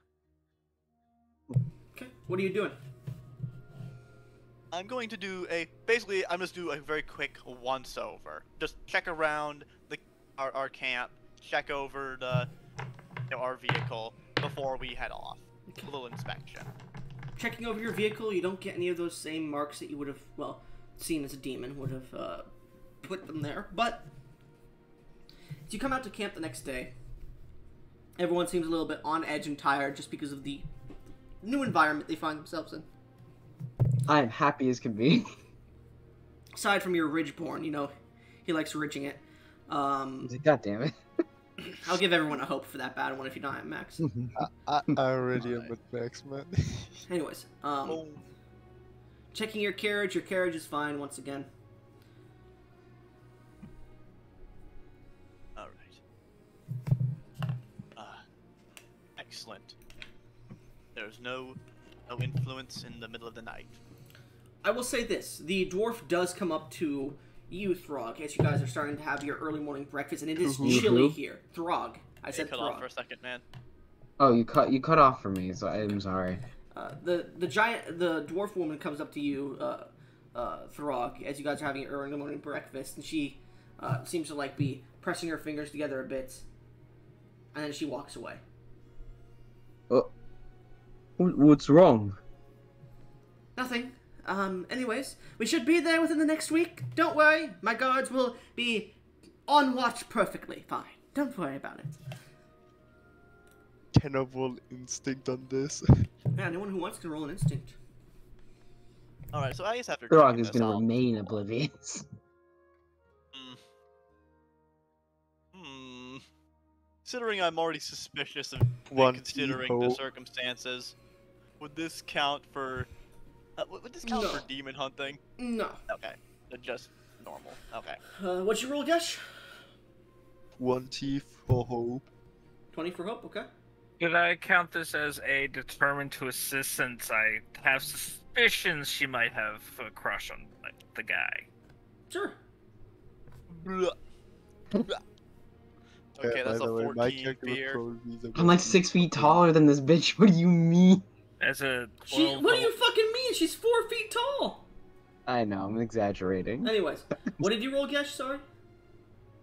20. There's definitely something that she is hiding, and you get the feeling she was willing to talk about it, and then saw all of you together, and then just left back to her area of the camp. Shadowy, you're looking towards Thog and this whole thing, and you watch her walk away, and you're like, you're afraid what this might mean if she's actually interested in him as the turtle brings it up to you. You're like, oh god. How would that even work? Yeah. How good I that mean, you wait a were. minute. You're assuming a lot about what I'm thinking. I'm Yeah. thinking, huh? But she definitely is character- hiding something, but the thought passes through your mind because of the turtle man bringing it up. That would be fucking weird. But you can't really tell what she's thinking. Hey, no weirder than the turtle man with a dick half the size of his body trying to rizz up her, so you know. V, what did you roll 12. with? Hope. Okay. Definitely hiding something. And you're not So sure if it's that she that's- likes Throg or not, but she definitely had like a posture similar to it you've seen before, but something strange about it. By the way, my character would probably be the one in charge for cooking here. Yeah, that's fine. The party. Why? Why are you in charge of cooking, motherfucker who lives underground all the time? Hey, underground, it's very boring. You need to know how to cook to have some enjoyment in your life. Yeah, you guys have mushroom and grass stew for breakfast. Yes, so she always bought things from the overworld to have something at least better to cook. Fiber's very good for your for your colon. That as well. Need a more varied diet than that.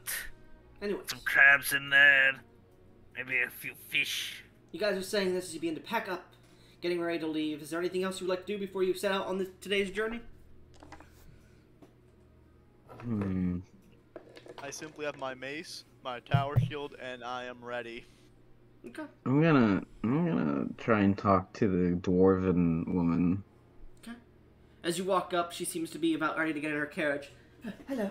Is anybody going with Throg to do this or no? I'm going to watch from a distance. Okay. Just try to stay hidden because I Okay. want to see how the boy does. Make Damn me a... what would it be? A finesse check, turtle. No man left behind. No. No. 17 fear. Okay. Fear. Worried Okay. about this poor man. You seem not to be noticed by the dwarven woman. Actually, let me just roll for her. Yeah, you don't seem to be noticed by the dwarven woman. But you're like, ooh, you're kind of like afraid that he might fumble the bag, and you're just watching from the distance. If you want to try and listen, make me an instinct check.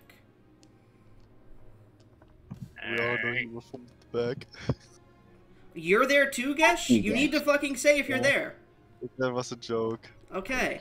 Because you guys are all like, actually, I'm there, and that's not how that works. No, I am not there. Could I be wingmanning for, Don't no try and left wing me. behind? No. Determined to assist? Nope. Damn it. 20. Fear. 20 fear? Again? Jesus, the fear meter just keeps going up. We're kind of making like a 60-40 split with it. It was at max for a while, but then I used it. Anyways, Man. Now it's at max scan. you can hear, and the conversation seems a bit weird. Like, you're afraid that what she might say next might end up getting you guys in a bit of trouble with Stonehaven. And she seems to go, hey, Throg, what did you want to talk about? I like kind of like She seems squat very down nervous. She seems to very get nervous, like yeah, I'm gonna squat down, try and get like as eye level as I can with her, though I imagine I'm still taller than her. He's half your height, bro. Yeah, I know. You seemed nervous earlier. Are you okay? She looks around. Yeah, you're just so big and tall that I was a little bit startled. And she looks around really quickly. What did you roll for your self check? 17. Okay. She gets on her tippy toes and whispers in your ear, Throg. Let's go to a private call real quick. Oh.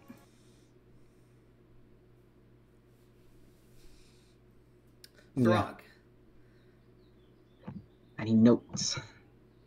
She whispers in your ear.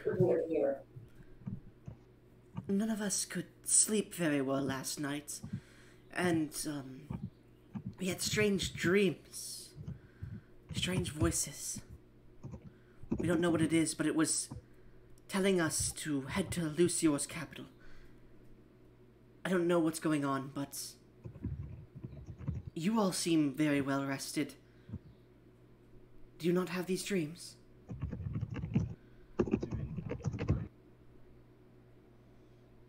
Told her entourage to head to the capital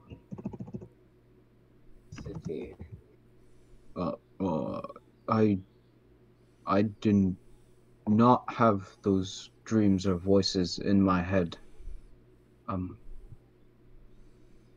It's good to know. It must have just been something we ate last night then. Were you in the city last night? Stonehaven, or were you just traveling through? Well, it's been 2 nights at this point.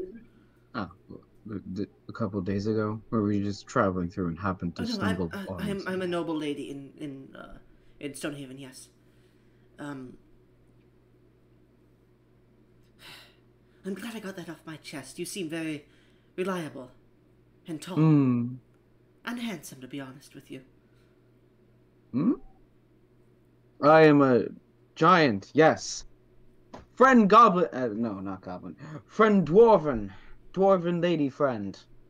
Do not worry, for Throg will keep voices away. Alright, well, I guess we should get going then. And she, turns around and kicks her heels as she walks into her carriage. Let's go back. Yeah, okay. You hear Throg shout out something after talking with the lady friend for a bit. Do not worry, dwarven friend. Throg will keep voices away. That's what I said. Huh? I heard voices. She seems to blush, kick her heels, and then go into the carriage she goes into. Why do I have the feeling that Rock completely misunderstood the message said to him. Oh, most definitely. Alright, so I heard something. Did Avia hear something about the voices? You weren't there. I was. You weren't specifically listening in on this. I said, does anyone want to go there? And then V said he wants to listen in sneakily, so that's why he heard it.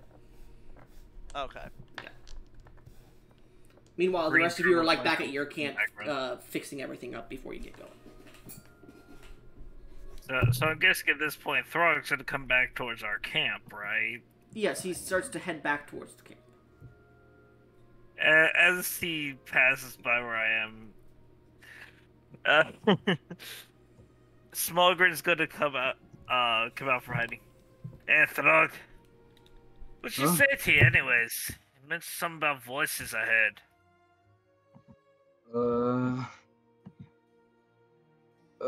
I discuss with group.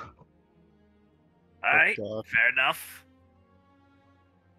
Oh, let's get back to camp. Sorry for listening in. Just wanted to make sure everything was alright.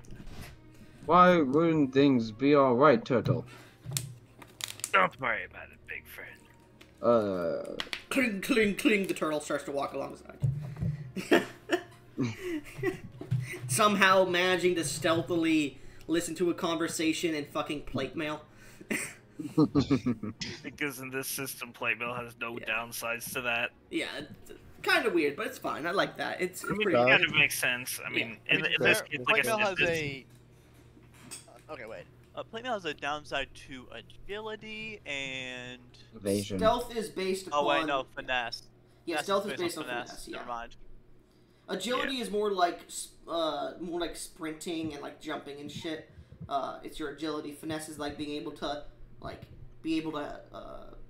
move your body in certain ways to an extent like that. Tinkering, hiding, and stuff like that. Oh, I mean, especially, if nothing else, it makes sense with how I flavored his playmail. Yeah. Anyways, so eventually the two of you get back to the group, and the group is basically done fixing up the carriage for the day. You already almost done? That's surprising. Expected you to still be working more. Avia, friend. What is it, Frog? Do you know if demons can put voice in head during sleep? Yes. In fact, wait, who is hearing voices in their head? Entourage. The entourage, as in the guards. Yes. I will say it's quite a frequent occurrence with demons and devils. Wait a minute. In their sleep. Okay. I will remind Yeah, you, Avia, you specifically only checked your guys' carriage. Wait a minute. I realize there's the other carriage. Wait a minute. You see her staring intently at the other carriage. Okay. Before we leave, I need to go check something.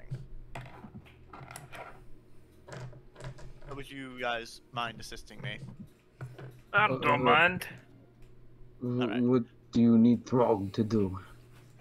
We're going to ask the other guards some questions. Well, let me guess. What is just there in case things go south? Well, I've been told I'm quite intense when demons come up, so I think Frog might be a friendlier face. He's Throg. Only time I haven't seen him friendly when he was drowning. Well, that's because he was drowning and nobody looks friendly when they're drowning. Me, who might pulls a make fucking Ryan Gosling face when I'm drowning. Anyways, Alright. so what are you doing?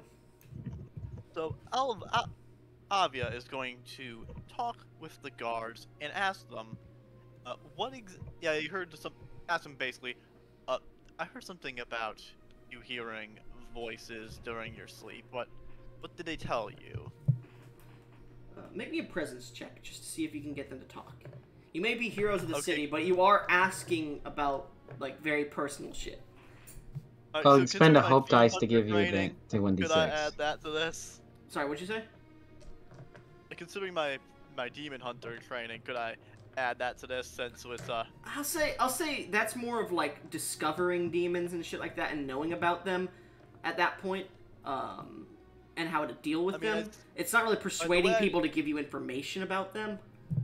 I'll give you the Well, help wouldn't action though. Wouldn't they tell me how to, like, I guess intimidate a cultist or someone who? Yeah, might but be- these aren't. or You're what not sure that that. these are cultists, and out of character they're not. So, intimidating someone. Okay. Yeah, if you wanted to, you could try to intimidate them instead. But right now, you're just asking them questions. All right. Yeah, if you wanted to intimidate them, I would allow you to do it. But right now, you're just asking them about the dreams. Just roll me a presence check. It's not too high of a DC. You add a D6 because the hope was spent. Yeah, mine. Okay.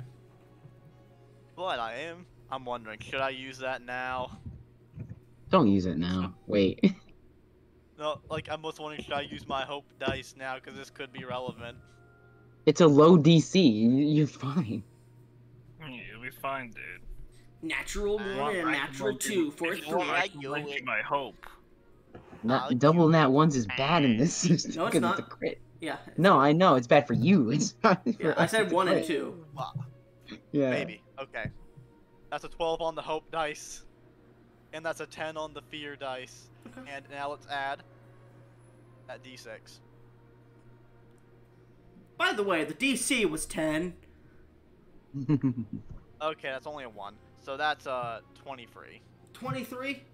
Oh, actually, wait, I forgot there was one more. Oh, yeah. Plus another 1, so that's 22. Did you spend a hope to add the +1, or is that just from presence specifically?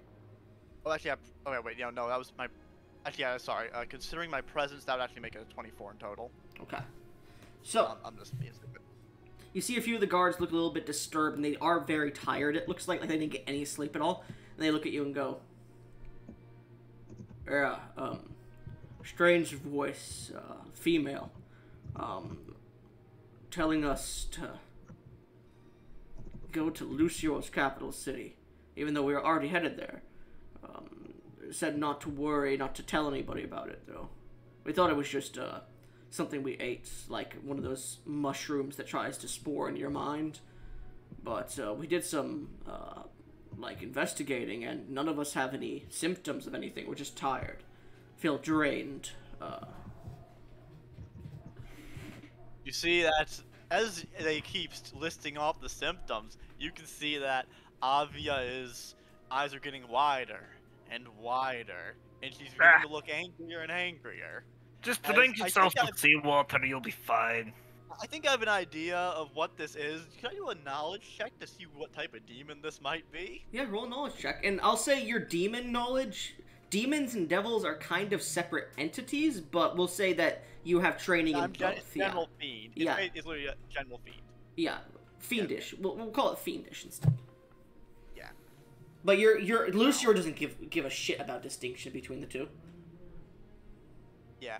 The only distinction that you need to know is for the sake of dealing with them. Make a knowledge check, and if you want to add your demon training kind of shit, you have to spend a hope for it. Remember. Yep. Alright. So with that, I'll spend that so I can add a +2, because I'm not very knowledgeable. Basically, this is what I know. Mhm. That's a +1. Okay. +1. Yeah.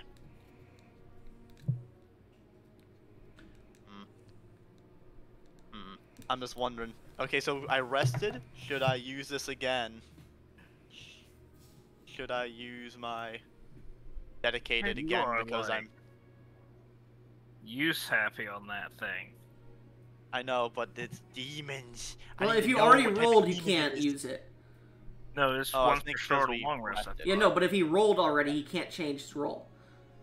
I haven't rolled yet. Okay, I'm just I letting was you know, considering once you it. roll, you can't be like, oh, actually, I'm going to use this to change it, you know, Okay. unless it's an ability that says you could change it. Like, you can't just be Yo, I'm like, doing I'm it. going to roll, oh, I don't like that, so I'm going to use my order Yep. thing instead. You can't do Okay, so I'm using that right now. that. Okay. Alright, so let's do it. And are you using a hope to add your demon training? Yep. Okay.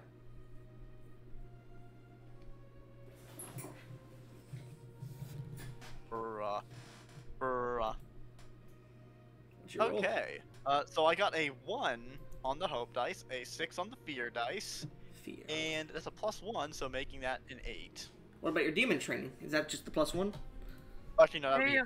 actually that would be +1 because knowledge and with the feed hunter training is a +2, so that makes my roll a +1 because it's a knowledge check.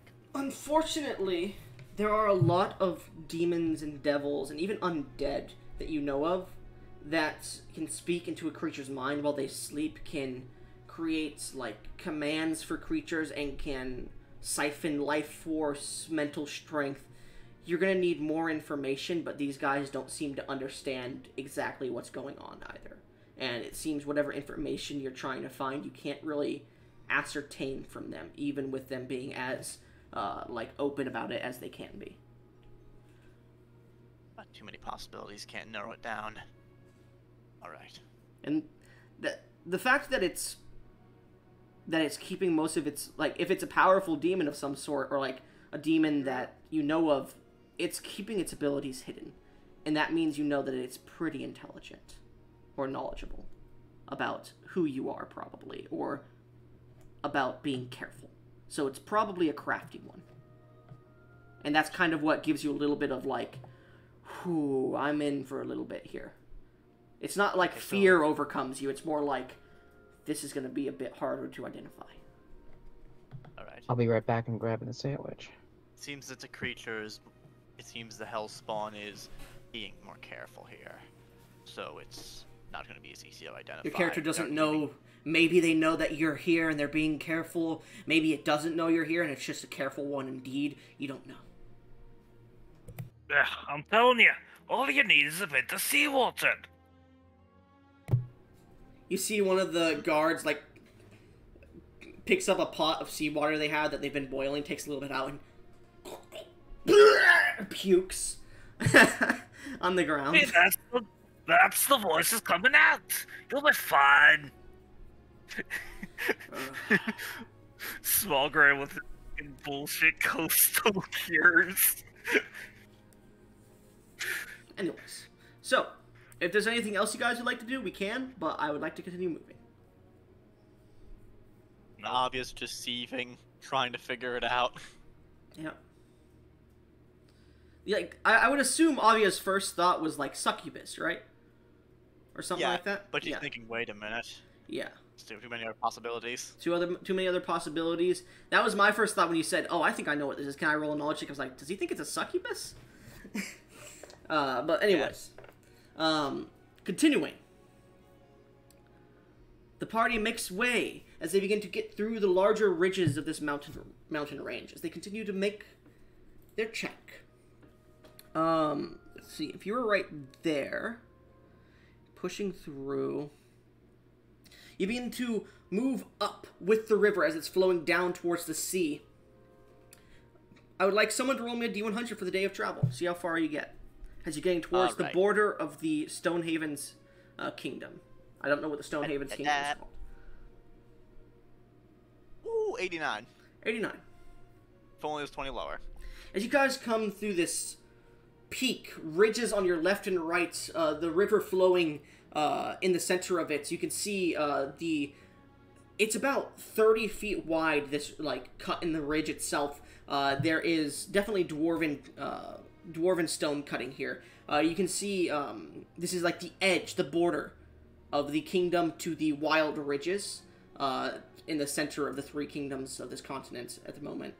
And you can see as you're about to pass over, the river comes through the center. There's two different lanes. You can see a carriage that's on the opposite side of the area passing by, and you can see a few people wave to you, a few traders.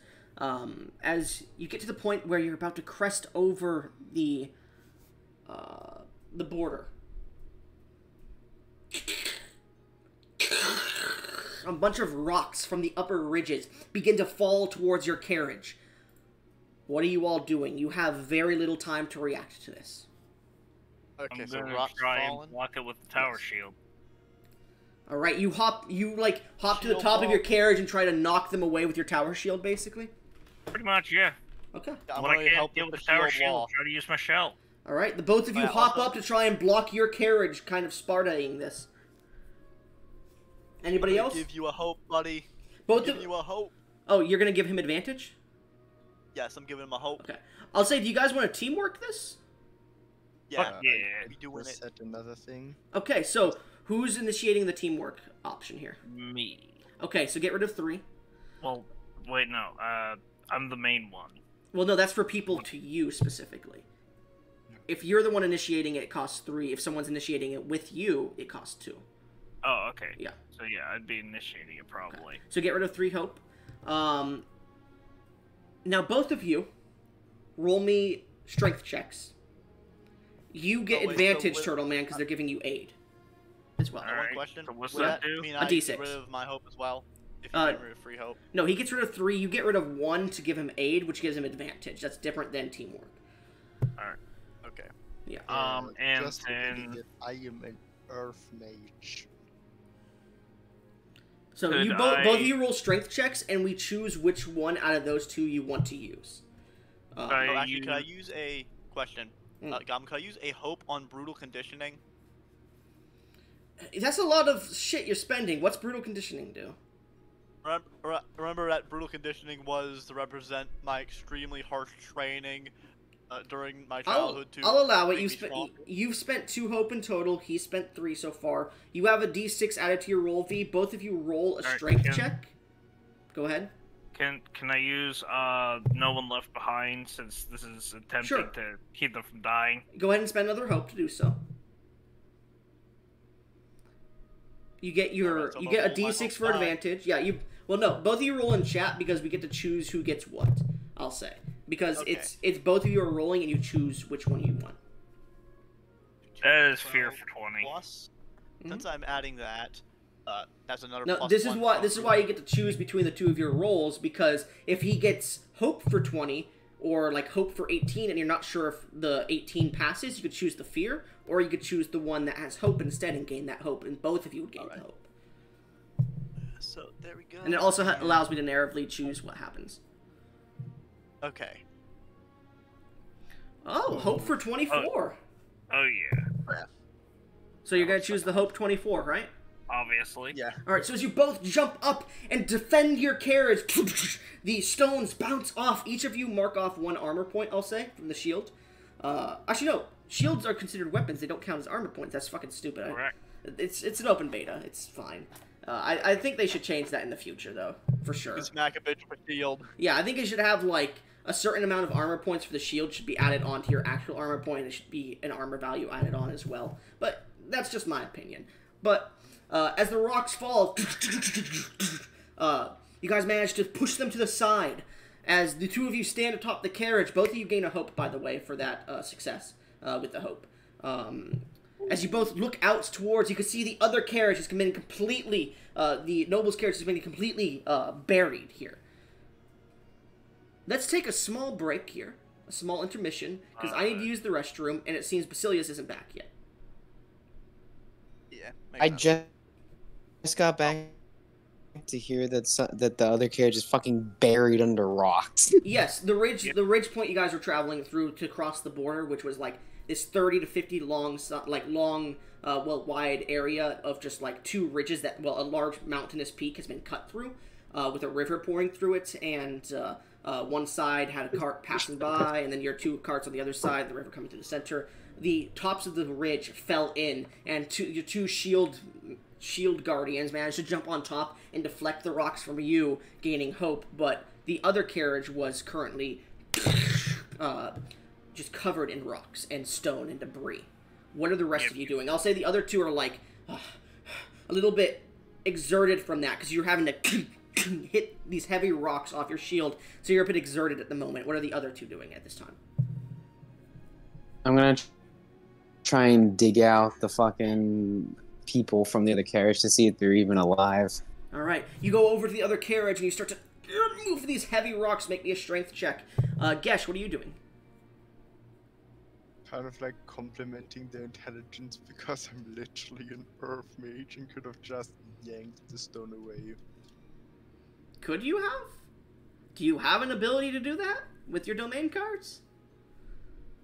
No, but I have a thing where I can add like shit to my roll to control Earth. Anyways, what are you doing, Gesh? Are you just sitting there like fucking idiots? That's all you're doing? Yeah. Okay. I'm Gesh, not even gonna try and help Where's- the other where's my guard. roll? make me an instinct check, Gesh. And you rolled hope, but you rolled an 11. Yeah. Yeah. You are lagging heavily, Basilius.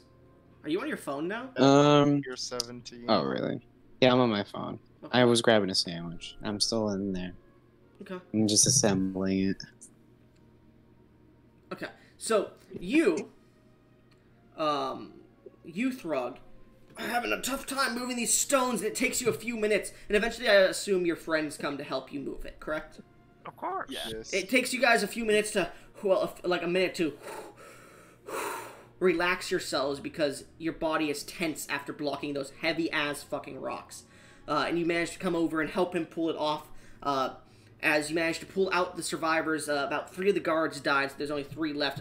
The horses are all dead. The carriage is heavily broken, but it's still salvageable. There's maybe 1 or 2 horses that could pull it if they wanted to.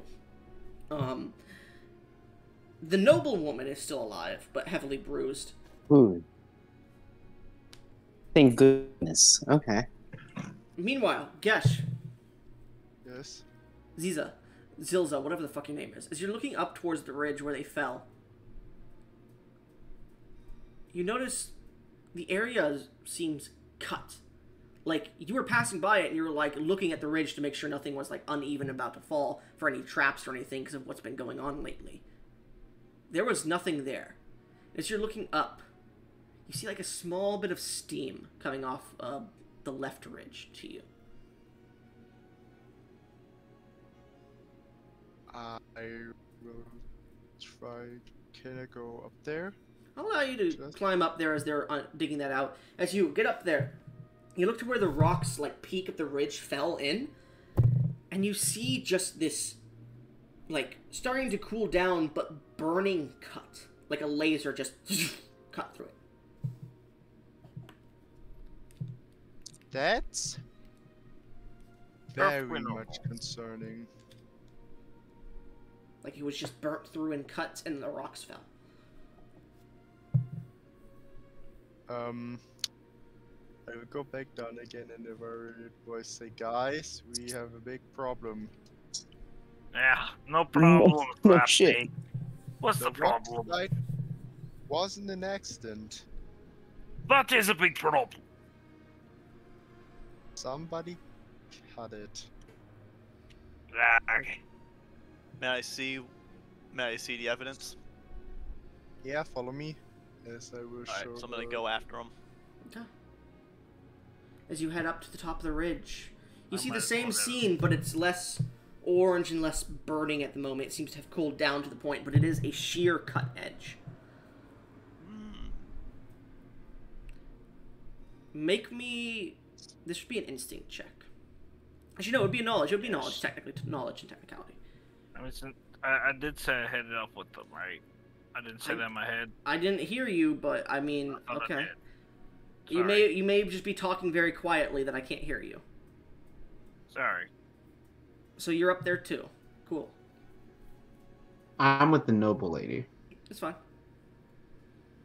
Okay, so as I look this over, you know, part of me wants to ask the question, but then again, I just have to determine if this would be the result of, or this would be of the origin, what the origin of this would be, as if this would be a magic user or a fiend. Yeah, obvious looking this over. Okay. I'll probably just make a knowledge check. See if you'd recognize it. Sure. Okay. Make a knowledge check, I said. Alright. So that's pretty bad. After seeing it, Smogren's gonna head back down.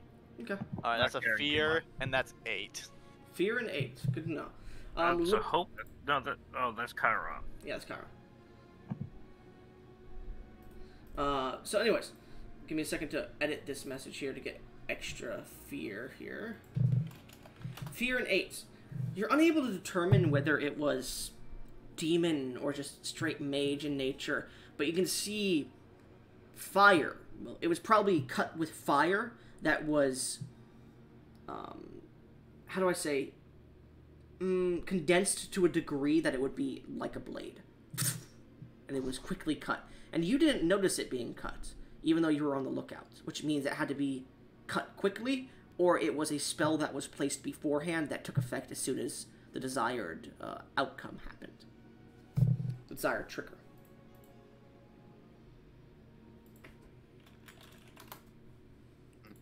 Well, it's certainly magical sabotage. Problem is, I can't tell if if this is a fiendish origin or merely an evil spellcaster. So in the end, the only difference that's going to make is how I deal with them.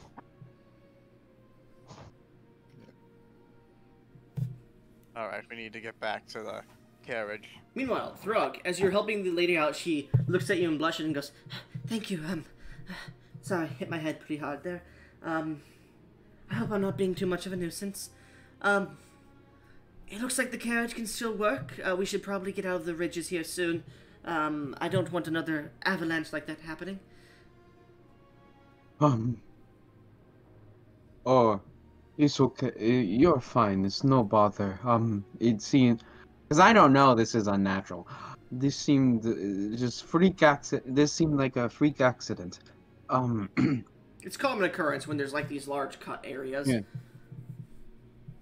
It's a common occurrence in the mountains sometimes. It's an unfortunate circumstance, but the road isn't blocked, or it shouldn't be too blocked. We should be able to continue with our trek. Alternatively, I know some passages around the mountains, but it would take us a little longer unless we ran into the Yamas or Yama. Ah, that's my tribe name. We got the we got the fungal man turning up. We got the yams. Yeah.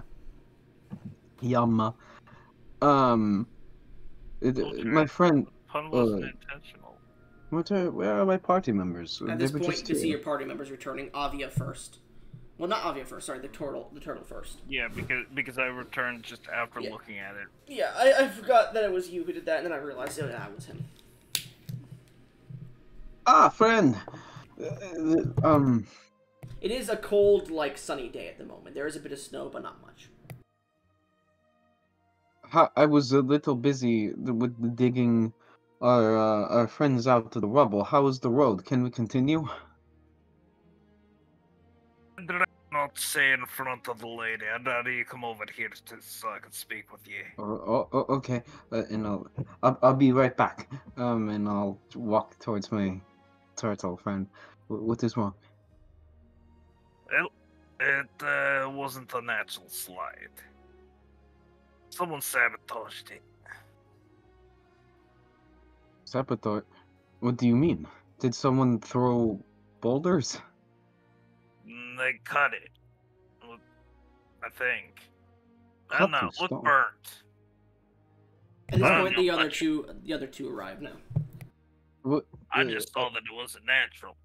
Avia, Zilza, what does turtle mean by burnt mountain cut? It seems that there was a blade of fire that cut the rock that caused an avalanche. Let's see. Considering the voices that were in the guard's head and this, though I will say I couldn't determine if this exactly was of demonic origin. It seemed to be just fire magic from what I could tell. I believe that at the very least, whoever did this is likely in the employ of whoever was talking to the guards. At least that's my theory. I will fully admit I cannot pinpoint what exactly caused the blade aside from a magical blade of fire. For fire to cut through mountain, it must be powerful. This mountain has been It's a You'd be testament. surprised the amount of destruction a fire can bring. You sound rather remorse. Do not worry. None of your concern. Happened a long time ago. Okay. Avia, do you think it's safe to continue traveling down the main road? I would. Yeah, so Avia considers it for a moment. All right. I would say we should certainly get a move on. However, the demonic the voices in the guard's head did say to head to Lucior, or the Agyaspida. So perhaps it wouldn't be wise. However, okay, thinking it through, perhaps there's an ambush further ahead, at least near the city. There. All right, so I must ask. You are more familiar with these mountains, Frog. Could you think of any alternate paths? There are many paths around here. This is the crossroad.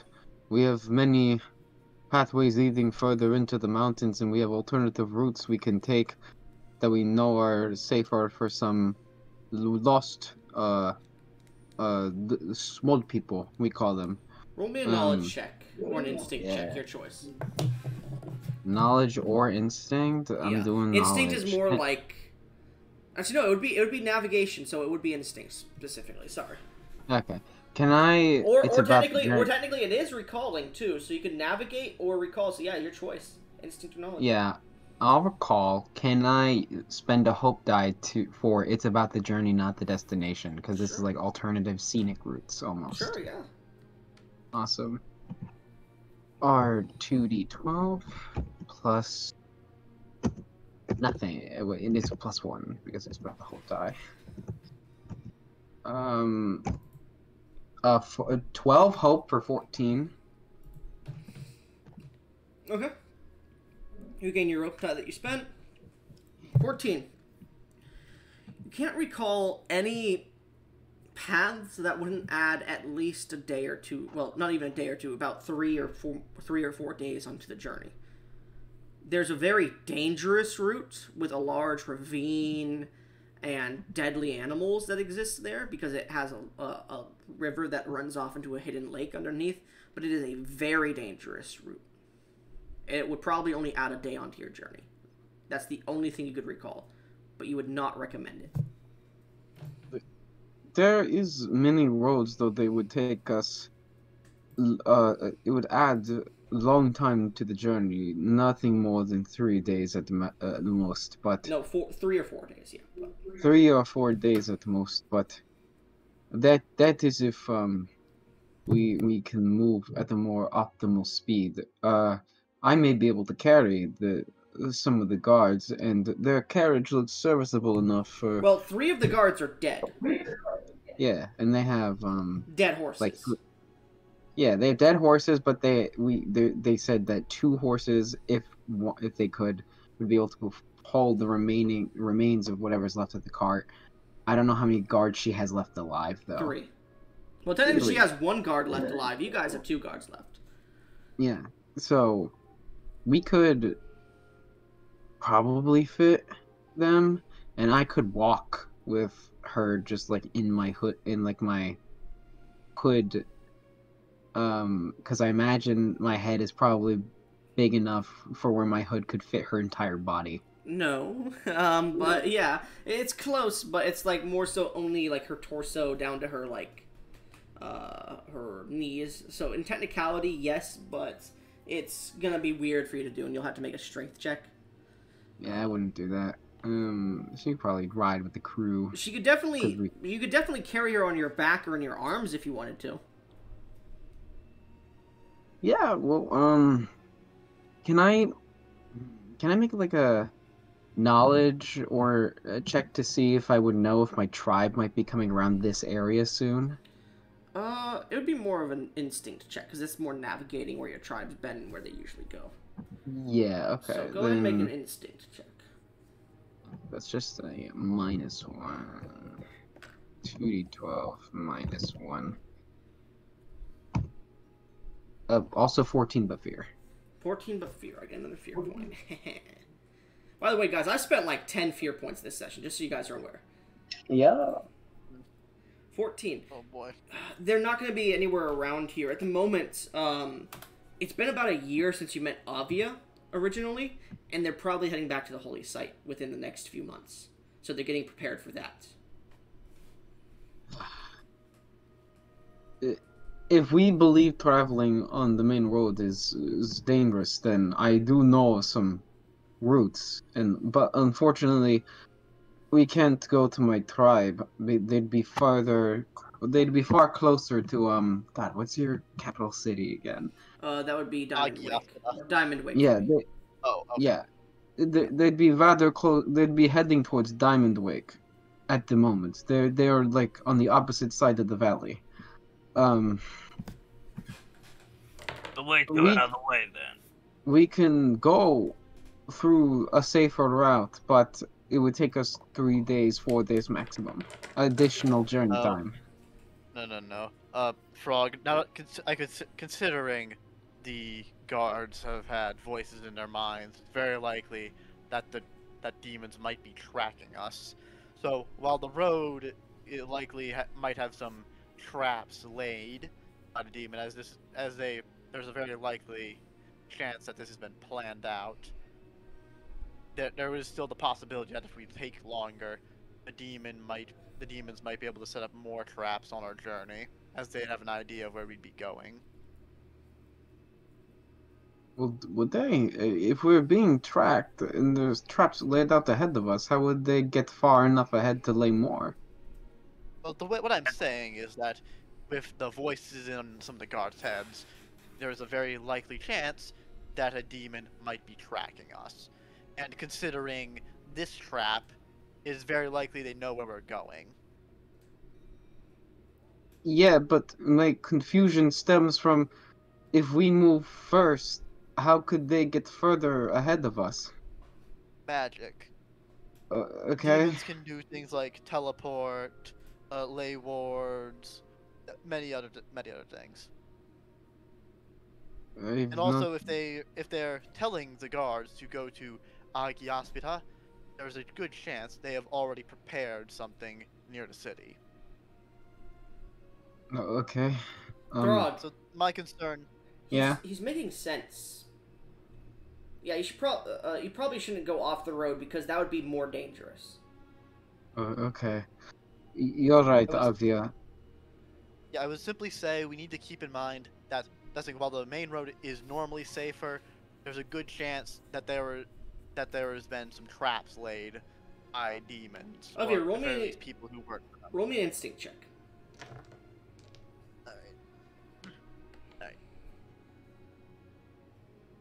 Alright, there we go. Alright, so want me to roll them?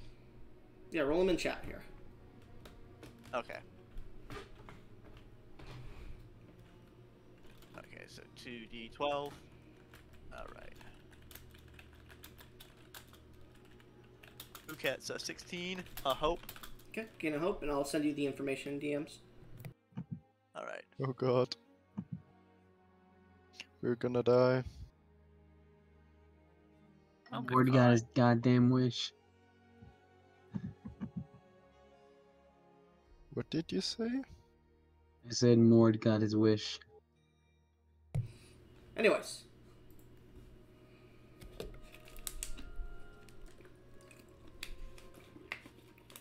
So, eventually, Frog, are you alright?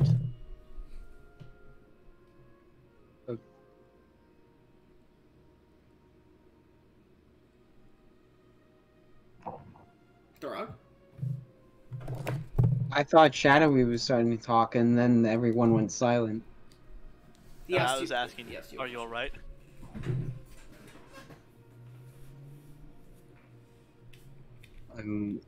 alright? Let's go.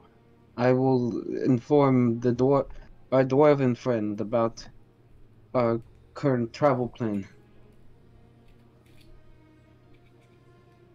Okay. Frog, you notice that Alvia is keeping a stern, she's almost glaring at this point. I guess it's not quite a glare, but it's certainly very stern, almost one. At me? Yes. Are you all right? I'm just curious about you right now. Throg We've don't known- see you that way. I apologize, Avia. I'm flattered, but I'm not your friend. He looks a bit confused. Looks a Great, bit confused. great friends, but that is all. Damn. I'm sorry. Fumbled. Listen, Vaughn, y'all are making me. My head's starting to hurt. Listen to y'all. Anyways, Alright. as you guys begin to journey, you head directly there. You're not cutting off on a different path, correct? Yeah. Yeah. I will note that. Oh yeah. Sorry. What the fuck am I? Yeah. Oh yeah. So. You okay? You having a Avia. stroke or something there? I Yeah, just just wanted to remember. say, Avia. Yeah, Avia that's is keeping an eye out for potential traps by demons, and she's also, occasionally looking over to, Frog. Frog. Okay. No, goddamn frog. So, as you guys continue your journey, night comes, and you set up camp or continue. I think we should continue this time. Okay. Yeah. Continuing along, I'm going to add a fear dice because you guys are, in technicality, acting in fear there. As you guys continue through the night, the noble does go to sleep as her remaining guard stays up through the night. Who's keeping watch as you guys travel through the night? Everyone? I Because will. unless you want to get sleep, you're going to have disadvantage on your checks the next day. I would get a little sleep. Okay. Who's taking first watch? Avia's going to take first watch, and she's actually going to wait for until. Sorry. Fucking hell, what's the character's name? It would be Throg. Smogren. Until Smogren's awake. Smogren's about to fall asleep as the other two are snoozing, and Nymphilia is just like currently snoozing too, and you hear her under her breath. Brothels. Anyways, Smogren's about to go to sleep, but you call for him. Yep. I'm up. So, Smogren, when I take, I'll sleep, but when I do, I think I'm gonna need you to take watch. Especially keep an eye on. I look over to Frog. I keep an eye on Frog. Just tell me if he does something strange. He's strange as is, but I guess what you mean. I'll keep an eye on him. Okay. So I'll go to sleep, and then you can get to sleep after that. Fine by me. I would like an instinct check from you, Smogren, on this third night. Alright. Alright, let's do instinct. Let's do this. 13 hope. 13 hope. Nothing. No. As the next day does come to, anybody besides... I'll say everyone besides Alvia. You can either choose to spend a hope or not. Spend a hope for what? I'm not going to tell you. Fine. You gotta choose, yes or no. I'll spend Yes. a hope. I'll spend it. Okay. So everyone besides Alvia spends a hope. You have a restful sleep as you come back to the next day. You begin to make breakfast in your carriage as it continues to move. Let me roll for the weather here in the mountains, or as you're descending the mountains. A heavy snowstorm has begun to blind you on your journey here today. I would like everyone to roll me an instinct check, just to perceive. And then I would like, because V's rolled one, Basilius has rolled one, I believe. I would like Gesh to roll me a D100. Actually, no, Gesh rolled a D100, didn't he? Yeah. So Basilius he rolled me a Back in a D100. moment. Basilius rolled me a D100. Instinct check. Yeah, instinct. Instinct check for perceiving, yes. Can I? It's about the journey, not the destination. This. Sure, yeah. Why not? Cool. I'll spend another hope. I'm at 3 now. What do I do when it's tied? It's a crit. It's a critical. Ah, okay. And you gain a Then hope, you gain a hope back. Then crit 22. Crit 22. I got a 7 fear, but 1d100. I That's got an 18. 12 hope. So, I got the third highest crit Basilius, what did you possible. roll on your perceive check? 7 fear. Okay, I get a fear. Good to know. So that means we're down to that much. Okay. You got a fear what? 7. 7. It's too hard to see here in this storm. Gesh, what'd you roll? I got a crit 22. Okay, so you got a crit. You're able to manage to keep through by creating, like, you're taking any dust or, like, little bits of debris, like some of the ice out of the air, and you're creating, like, small, like, walls out of the... You're just using your magic to create walls out of the mountain itself to kind of bat back the storm just a little bit. You're able to really see... You don't see any threats at the moment. Shadowy, what'd you roll? Instinct check. Sorry, I was gone getting something for my blood sugar, but if that, an instinct check. Alright, so that's a hope for 21. Hope for 21. You're also looking out into the storm. It's very hard to see, but you can see like shapes of walls being created by your geomancer here. It is really hard to see in this blizzard. V, what did you roll? 12 hope. 12 hope. Can't really see in this blizzard either. As you guys are traveling, the nice warm cocoa that's been prepared for you is served. Your breakfast is here, and as you start to get towards the middle of the day, is there any role play you would like to make in the beginning or middle of the day? Well, during the snowstorm, Smogren is very clearly grumbling about how he despises the cold. Frog is I right at have home. opinion. The cold feels great on my skin. How are you all faring? I can't see you. You guys continue to roleplay. I really need to use the restroom. Yeah, go. The cold is horrible. What are you talking? You are used And to then I'd be underground. dead. You're I don't know, but it must be warm, right? And I don't I'd guess be it's dead. warmer than you think. I would not think so. You're not close to the sun. It's I don't understand. Yes, but but underground there's a lot of natural heat. that is interesting. You know, despite the fact that the mountain is closer to the sun than the ground, it is very cold up at the peaks. It confuses me, but I don't question it. So, Frog, you seem to be doing quite well. Yes, the blizzards are common occurrence in the mountains.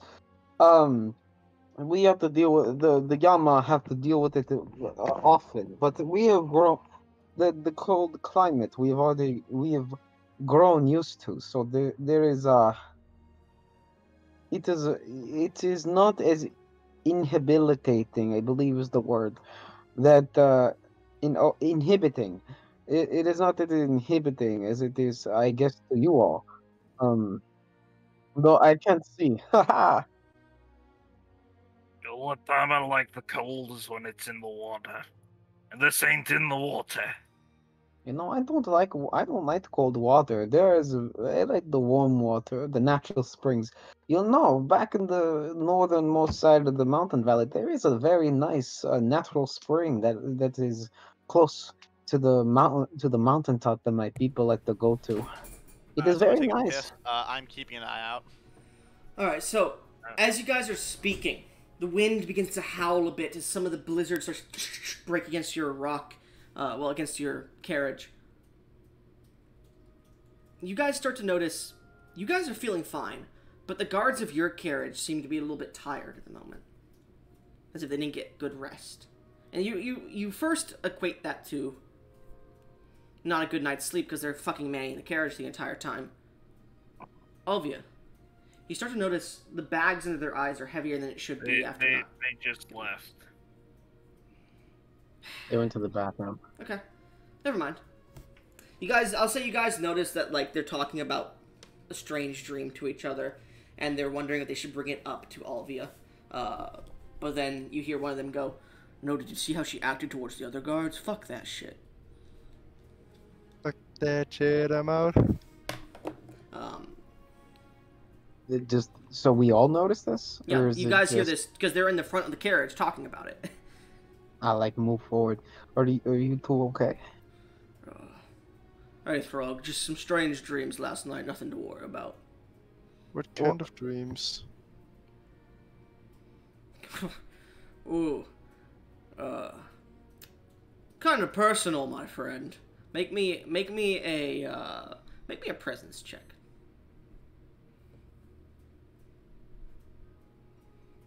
And I'll say, Throg, make me an instinct check. Fear 10. Fear 10.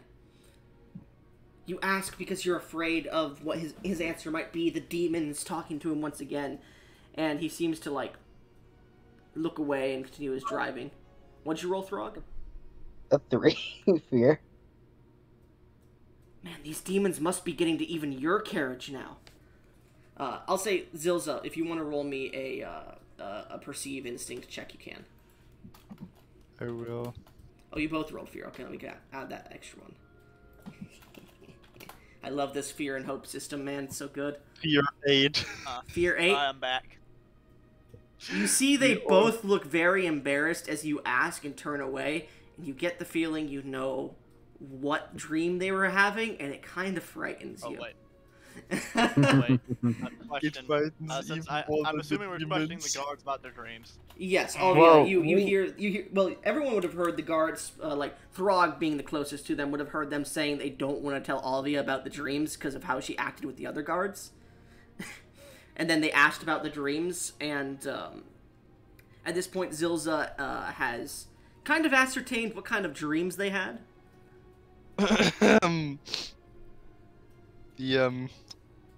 The kind that you don't want to tell others. Yeah, but the fact that they looked strangely at you when they turned away. Oh no. Okay, now I understand the fear. Mm-hmm. You don't have to say anything. You two don't have to say anything. It's, You see Zilza's face is, like, a little bit red as she turns around. Zilza. Wet dream. How are you this red? It's so cold. Do you have a fever? I don't put my finger on her forehead. No, I don't. The make sure to keep warm in the cold. We can't have you getting sick. It's at this point, you all hear...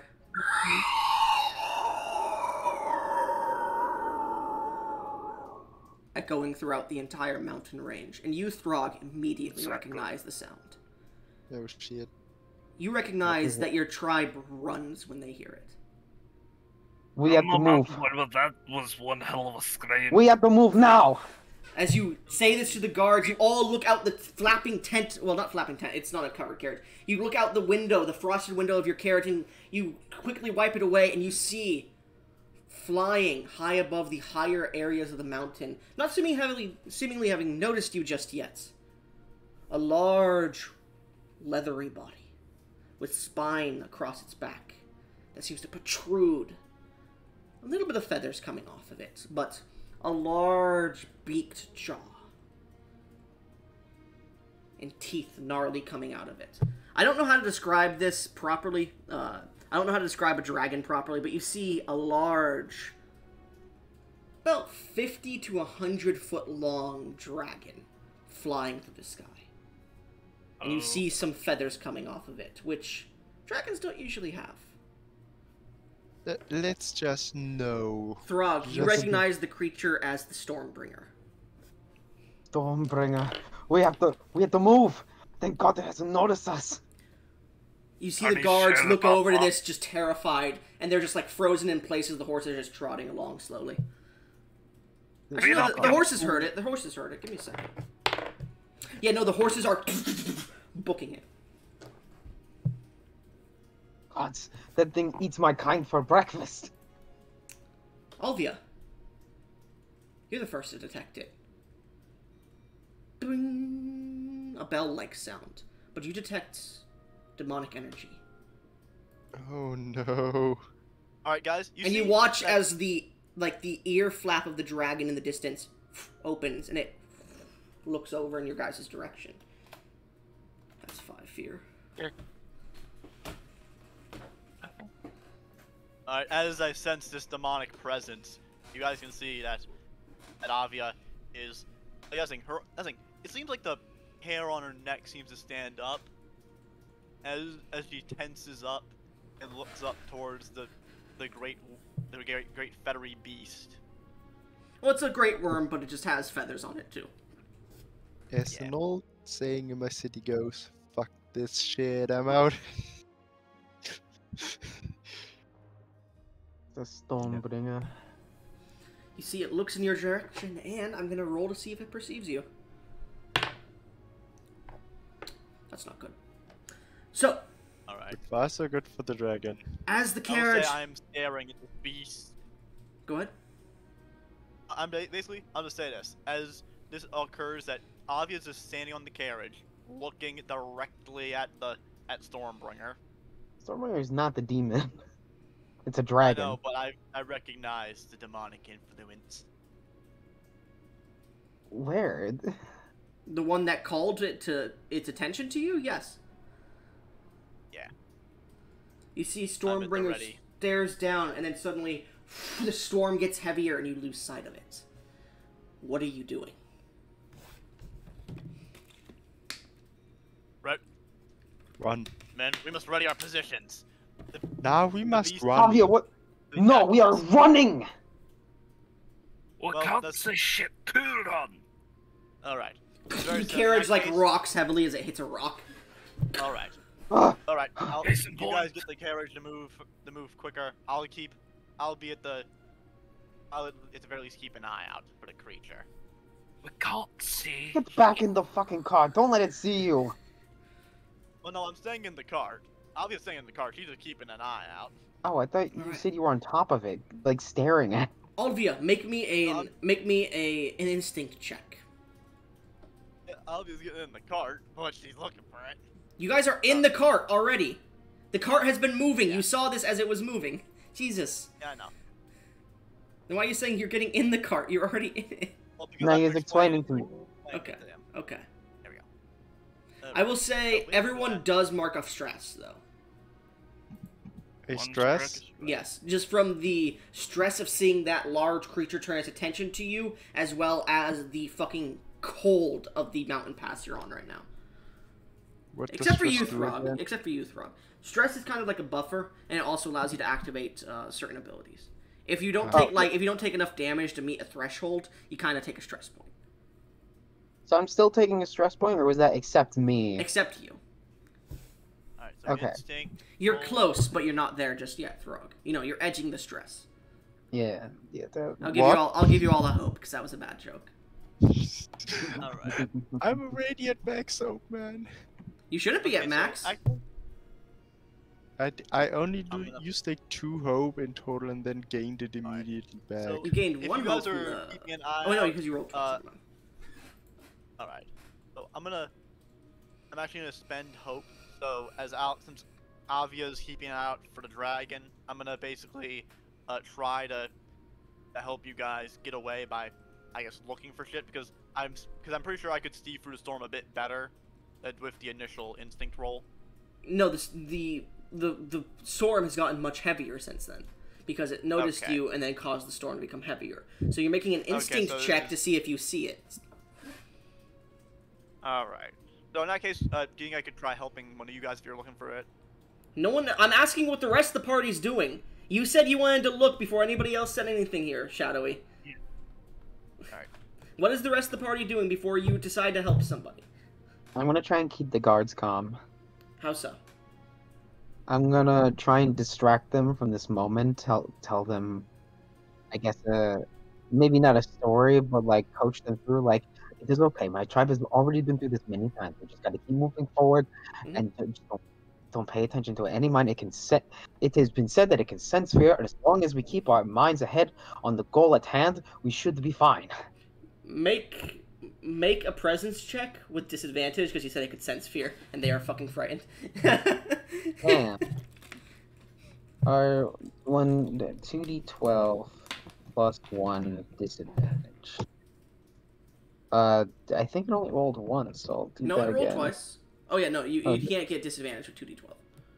No, it's a Uh, d6. It's a minus d6 for disadvantage. okay. Then let Let's me roll D6 and we can check. R1d6. 3 fear. 8 fear. They are much more frightened at the Yeah. moment. And Shit. as you say that, you actually see one of them start to piss himself. I'll ignore it. Hey, at least it makes it so he doesn't get a stress point because he's fucking warm now. Yeah. Okay. Listen. As It's the carriage okay, is it's fine. moving, Gesh, what are you doing? I'm just trying to calm myself down because there is a fucking dragon. Okay, make me a. This would be trying to calm yourself down. Would be. I would say roll a knowledge or presence check. Never do presents.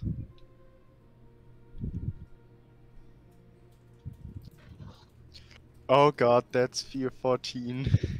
Fear 14. Another fear. How much fear do you have?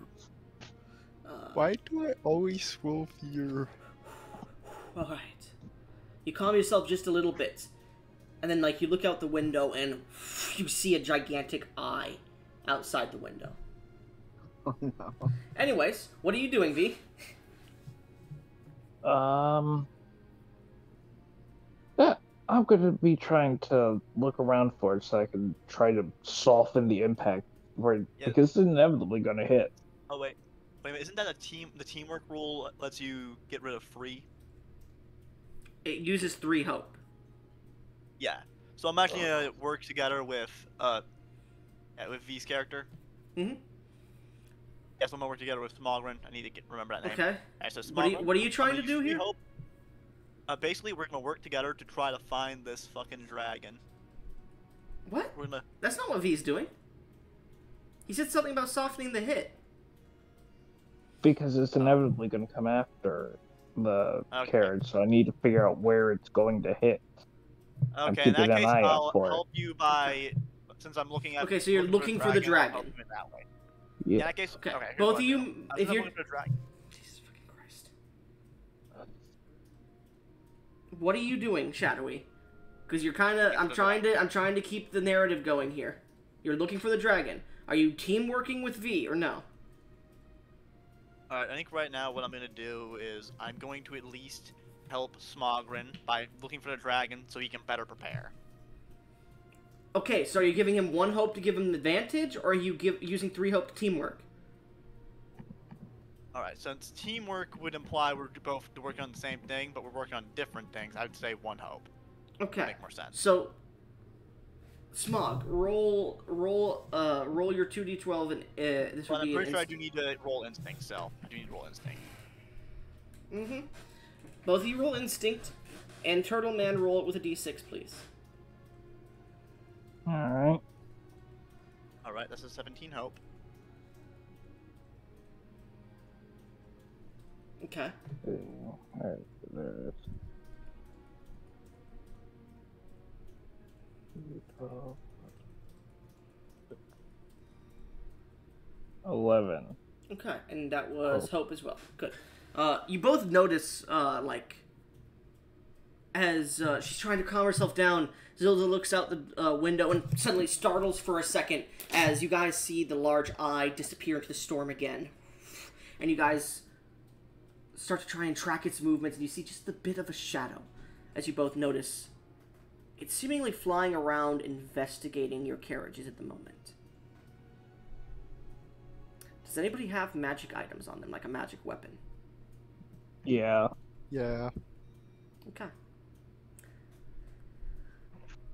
At this point, a calm comes over. and you're all wondering what's going on as the carriage takes a large turn and manages to stay on the mountain pass as it takes a right turn to go down the mountain a bit more.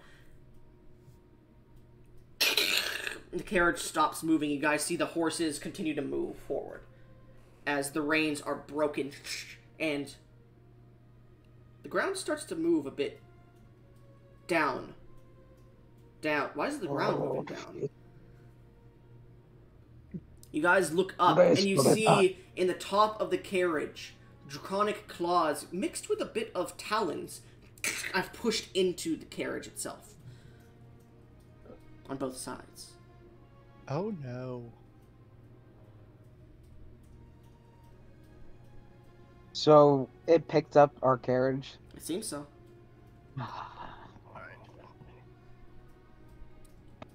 You suddenly all hear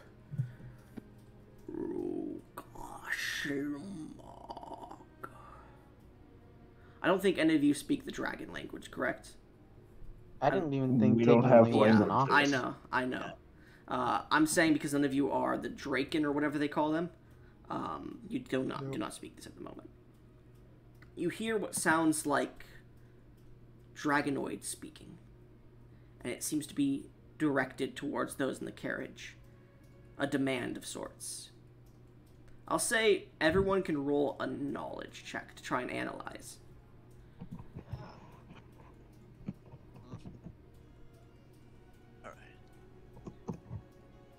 Ooh, 19 hope. Okay. Could I use Magic Savant on this? No. I'm actually gonna help. Wait, I'm gonna help. Yeah, I'm gonna help. Hope I'm gonna help 11. you, Gash. I'm gonna help you.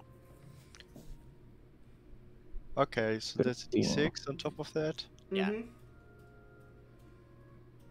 15 fear. So how are you helping him understand, by the way? Hold on. All right. So with the dragon, I'm just gonna. That's the thing. So I think I'll say this. I have an idea. Considering the lore of Lucior, like the original, I guess our main god Luciol is a half dragon. I'm gonna think of a couple holy texts to see if I could discern it. Okay. And as you do so, you start to think, magic. Dragons like magic. They like magic items. They like shiny things. They like gold. And you look towards your group and see two of your group have magical items on them, like items that deal magical damage. Also, I get a 1 Yeah, I to know. 1. I know. That's why I gave you the success. Okay. Yeah. Alright. And you gain a hope, and you gain a hope and mark off a stress, technically, Shadowy. So you have no more stress anymore at the moment, Shadowy. Woo. No stress. Alright. So as the cart is being raised, Alvia, you realize it's probably after the magic gets sensed in this cart.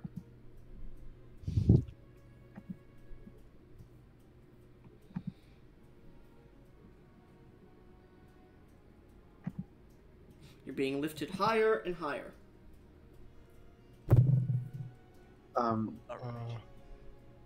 Alright, I believe this creature was sensing our magic items. Perhaps it would let us go. V or roll at least fear. let Okay. us free. It would allow us to go free if we were to give it some magic items. Oh, this is my older weapon. I'm not exactly willing to give that up. Well, I would say unless you wish to, I'm not sure how to, I guess, commune with this dragon. So I would simply say there's a good chance we would have to fight it if we were not cooperate. You said There's no chance we can fight this thing. For the magic items, but there's something else he goes after. Like, you guys see one of its claws that's pushing through, and it's not even the full claw, is as big as Thog. Oh, There's no dragons fighting also this. like gold. I do have 2 handfuls of gold. Maybe that'll be enough. I got the handful that I know to give. All right. If you wish to, I guess we could try communicating with. You feel the cart Stormbringer. jostle as it starts to take its claws out. It seems to be getting impatient. Give me all Okay, your so- gold. Okay. I'm The gonna guards give it start to them. immediately taking out the gold they have and handing it to. Thank you, guards. I'll like steady myself, and I mean like make sure I don't fucking fall out when I lean to get a better picture of the dragon. Mhm. And I assume all these quote unquote handfuls of gold. I have a bag to put this all in. Yes, you have a bag of gold at this point. Yes. Yeah. Dragon, Stormbringer, and I'll hold up. Lightning I'll strikes hold in the up distance. Yeah, I'll hold up the gold bag. This is all the gold that we can give you. Please take it as offering for a safe return to the ground. You see the head is like 200 feet in the distance, just curls down over itself and looks under its belly towards you. Its large eyes, orangish yellow, piercing into you. Make me a presence check. Wait, how many handfuls? wait. And I will I'm give gonna help I will out. give you a d6 already. So if anybody wants to help, you can give extra d6, but you have to spend hope to Alright, do so- so. Yeah, I'm gonna Yeah, do I'm so, spinning but a I'm hope. gonna start. I'm gonna get to start praying in do a little draconic prayer. Like all I know of draconic is a couple prayers. Yeah, but also, Christian, how many handfuls is this? I think Did it's you a lot? I think 6 is a bag, correct? Let me check quick. Yeah, six handfuls a bag, 5 bags a chest. So four how many chests a horse. handfuls do you guys have? Well, Two. Gesh had 2, I had 1, Shadowy has none, V had 1, and then I got the guards. I have 6. And then Nymphella has 2. She still says she has none. Anybody that wants to try and discern if she's lying can make a presence check. Is the dwarven noble with us? No, she's in the other cart. Shit. Gosh, I you can try. probably had a lot. You get the feeling the creature went for this cart because it looked better off, and it had magic in it. Well, she might be safe. Yeah. Maybe. How much? How much? I'm gonna do my presence check. Uh, It's a fear. 19 fear. Wait, are people giving me the D6s? I Well, will. hold on, we're getting to Yeah, I that. gave you a d6. Nymphella seems to be deceitful at the moment about whether she has gold or not. Do I notice that? Olivia with, like, simply glares 17? at her. 17 does not notice it, unfortunately. Okay. Yeah, Olivia simply is glaring at her. What? I don't have gold, sugar. I spent it all in the brothel.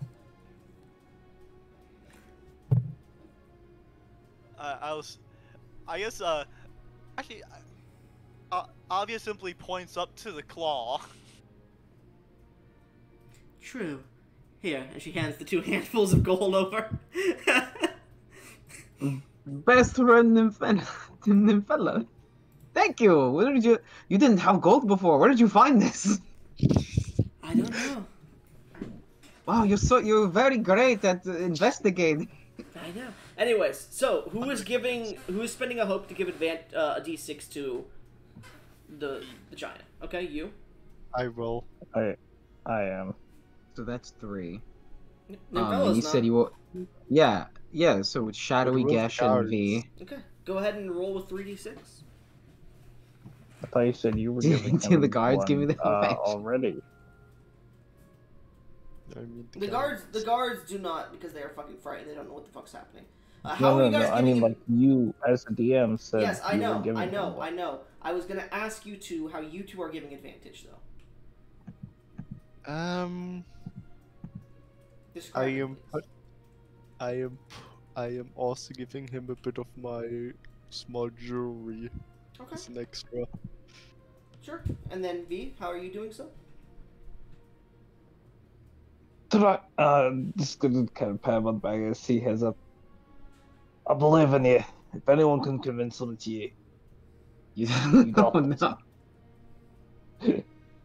And I don't know if you would allow this, but can I spend a hope point for Scar? What's my thing again? scars tell a story to maybe impress the dragon with the many scars along my body that it can see? I'll say yeah, sure. Fuck yeah. That's a good. +3 then, along with all the other shit. Let's hope and pray, boys. Oh, 34 hope. 34 hope. Yeah. The DC was 25. Fuck yeah. Because you guys could all add your D6s. It was a pretty high roll. I was allowing guys to roll advantage here. Multiple advantages. So, as you hold this out, the dragon looks down, and you watch as it brings the cart to the ground and lands, and its head grabs the bag with its teeth and pulls it away from you before throwing it in the air and swallowing it. And this dragon is silverish whitish color, with a few like white feathers along its bodies in some areas. And it stares down to you, Throg. Ugh. And it reads you. Throg is sweating bullets. Throg, you hear in your mind, weak, before it disappears into the storm. I collapse to my knees as I fucking like put two hands over my heart because I think I might be having a heart attack. Everyone gains a stress. Such a shame. It's a shame such a majestic creature was being influenced by a demon. What are you talking about? It's a dragon. Avia looks a little bit confused, like, yes, my Lucio is half dragon. Not that, it's... A demon could not influence Stormbringer! Well, I guess influence would be the wrong... Well, influence would be the right word, but... I guess when I say influence, you're thinking that manipulate its mind. It's more caught its attention.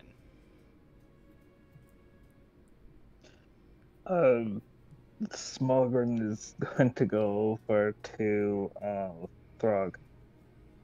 Tell you what, when you go back to your tribe, it's gonna be one hell of a story, ain't it? You're right, and fuck, I did your answer, what the fuck? You're right, but oh god. That dragon eats my kind for breakfast. Yeah, there, it's okay. We survived. Where is the dwarvish noblewoman? At this I think point, she was in the other one. you can see the carriage has stopped quite a bit of distance away, and you can see running back the dwarven noblewoman is running back and goes, "Are you all okay?" Are you okay? Yes. We were out of its clutches the entire time. That was amazing. What was that thing? It was Stormbringer. A dragon. I'll have to look into it more. You did amazing. Let me, the cart's fucked anyways. Would you mind if we got in your cart as well? We'll give you the 2 horses that are pulling our current one, and we'll just take anything of value out of ours. I Yeah, don't go have ahead. any problem. I don't mind Good walk. idea. I take up quite a bit of room. I don't mind walking outside of the cart. That's fine. She snaps her fingers, and you see coming across are the guards, and you can see her guard that she has left and her herself are heavily, like, just exhausted. You can see their eyes at this point are just bags. Like, they are, it almost looks like they've aged like 10 years in the last few days, and it looks like they haven't gotten sleep at all. Like, her eyes are blackened underneath. Her cheekbones are like sallowed. She looks like she hasn't eaten properly. Her hair is frayed heavily. She is looking a mess at this point. As they eventually crawl into your carriage and get the horses affixed, you continue along your journey. Eventually, making your way out of these mountains in the next day. Taking some time to rest. Is there any roleplay you would like to make before you make your way towards Lucior's capital city? Without any other issue. I'm going to continue keeping an eye on Frog. Okay, make an instinct check. I'm more worried about the noble lady. Yeah. Make sure I- you get some sleep. You clearly need it. I'm trying, but these dreams are just horrid. It's Here, as my character has Some a of them little are bit good. my character just gets a bit of makeup to cover them up in emergency. Alright, so Thank you, that's thank you. a And she, like, you rolled you're, in like, the wrong patting- chat. 11 here. You rolled in You the wrong rolled in the chat. wrong chat. Oh, wait, that was. Oh. You're patting down, like, makeup on her face, putting foundation. Thank you. I didn't have any packed myself. I didn't expect this to be happening. I'll give her like some furs from my clothes. Like I imagine because they're bigger than it could function as a blanket. You might the weather might just be not what you're used to. Here, use this to keep you warm. Thank you. Thank Okay, you. so And 20 she fear. blushes. What'd you roll? The 20 risk- fear? God damn. Yeah. You guys keep rolling fear. No. Yes. God. That's to your benefit, Goblin. You said you get all the fear You've been want. keeping track on Throg these last few days. You're not sure, but the way he's been acting has been making you worried. He's been very, very prominent about his position, and then every so often you'll say, like, no, we shouldn't go off the road, we should continue towards Lucior, and then you'll see him, like, take a 1,000-yard stare like that first time, and he'll go, yeah, okay, yeah, that makes sense. He doesn't fight back. Which you've traveled with him for a while. Throg is a character. He knows himself, and he sticks to his ideals most of the time. So, this has been weird. Very strange.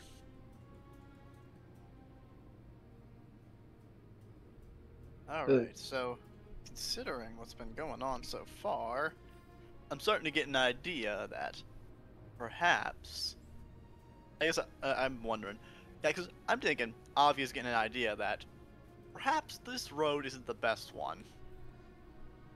As it seems that my friend is being influenced into agreeing with me to go down the road. I'll say this is the next few days, because you guys have eventually gotten out of the mountain range at this point.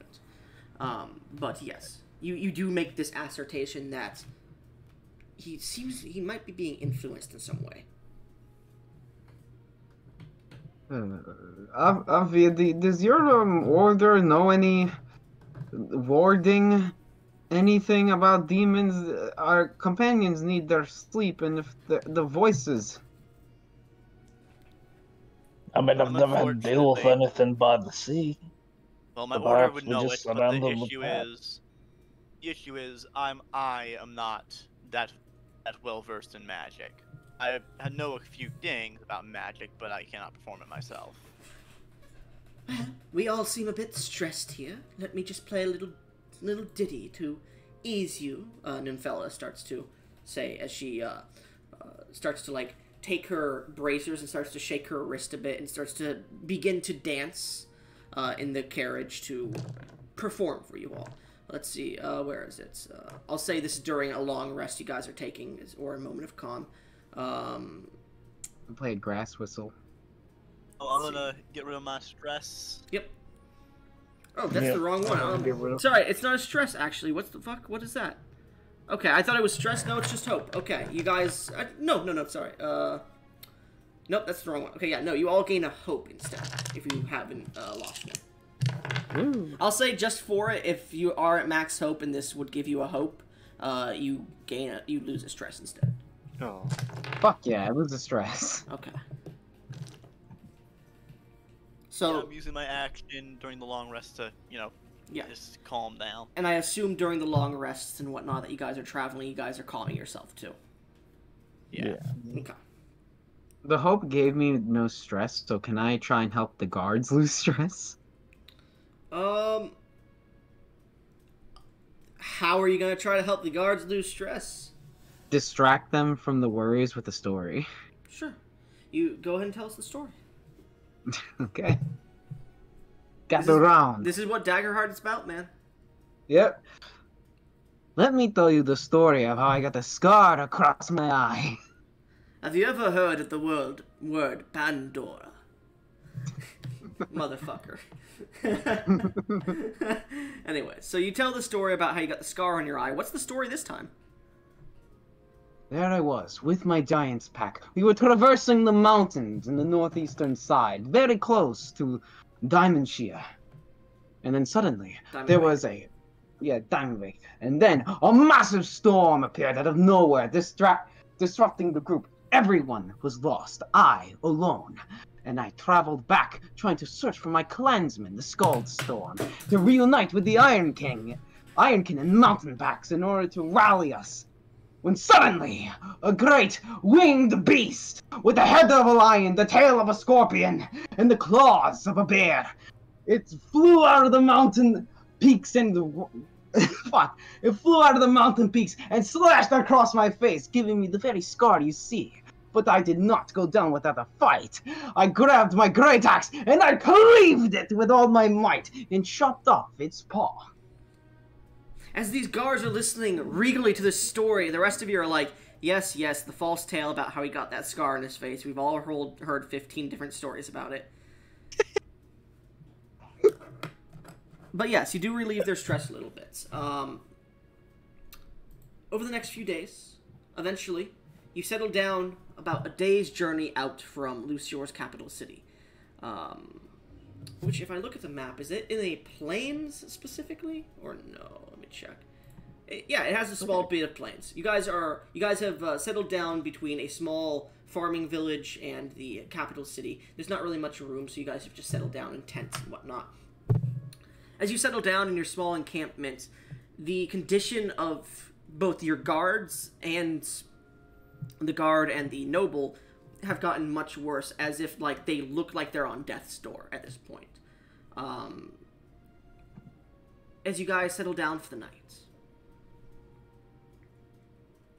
is there any roleplay you would like to do as you're in this small encampment of tents?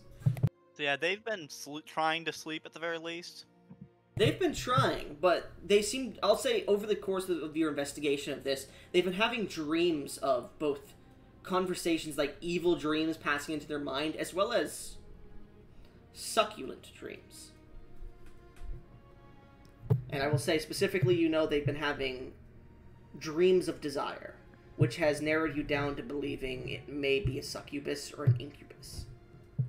Oh man, brother's trying to steal their swords.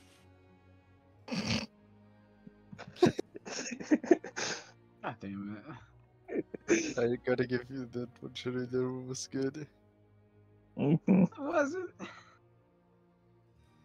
So as you guys sit down for camp this night,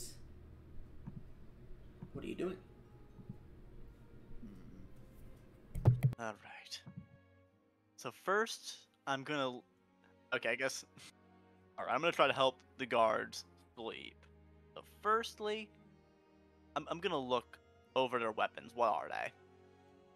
The guards just mainly have a few spears that have been broken over the course of the journey, and a few long swords. Yeah, succubus like spears too. Damn it. I'm getting a fear point. Okay. So I consider from... I'll say, as you say that, you do hear in your mind a laugh. Okay, so the... Alright. Okay, so succubus certainly... Well, that's the thing, they're good at stealing swords, but they might get the special sword. So I'm gonna need to figure out how to prevent that. Okay. I unfortunately don't know the ritual proper, but at the very least, I can keep an eye on them.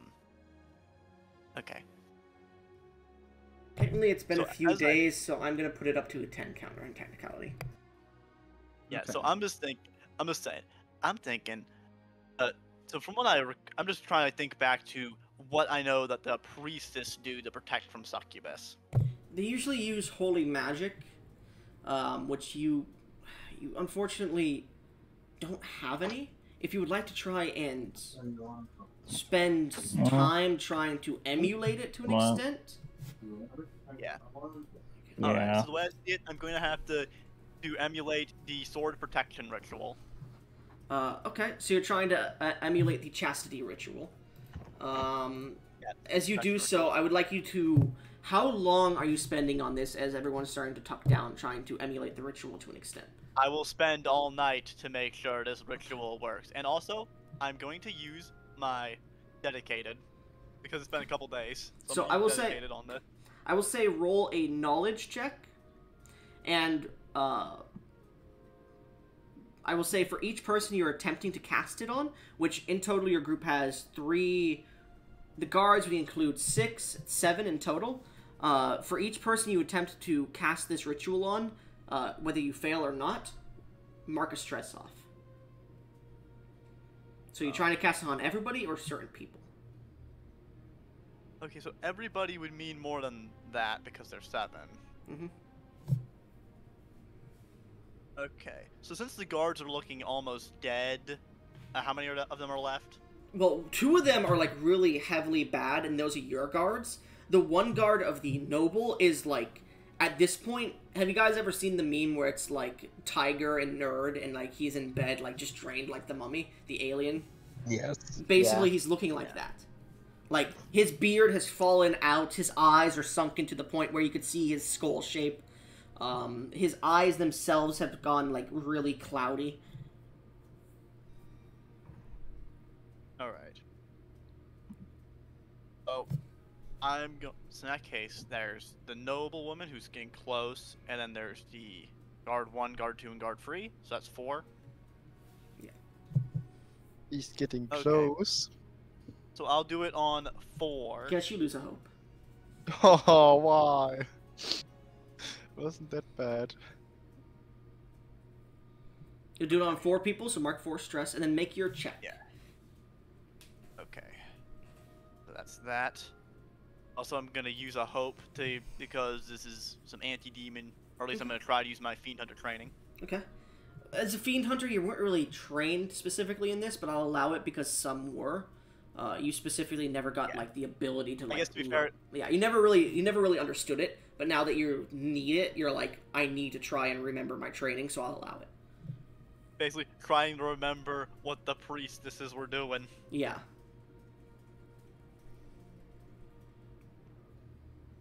Okay, and this is a knowledge check?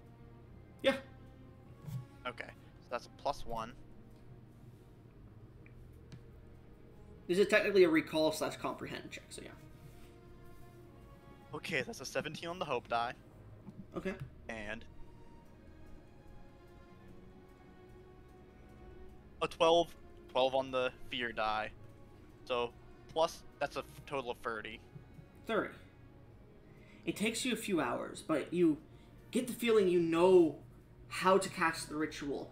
And during those, I'll say 4 hours, we'll say. During those 4 hours, what are the rest of you doing? Because this is like you guys are about to start heading to bed at this point. But like there's a fire lit, you have your dinner finished up, you're starting to clean up the area.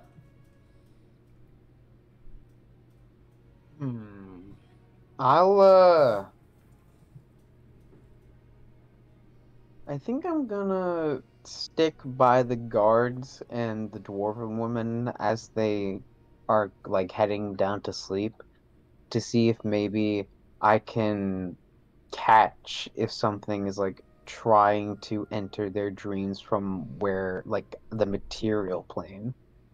Okay. You'll make me an instinct check, and I'll say you're standing there for a few hours as they go to sleep. Yeah. My instinct is terrible.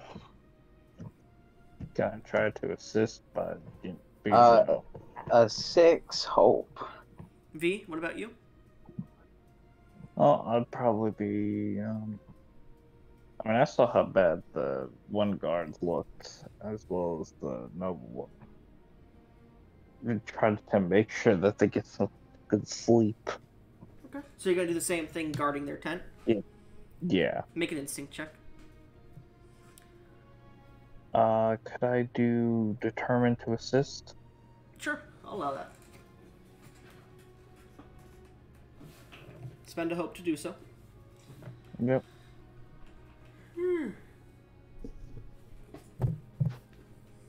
I guess we're gonna end it off soon. Yeah, we're gonna end it off soon.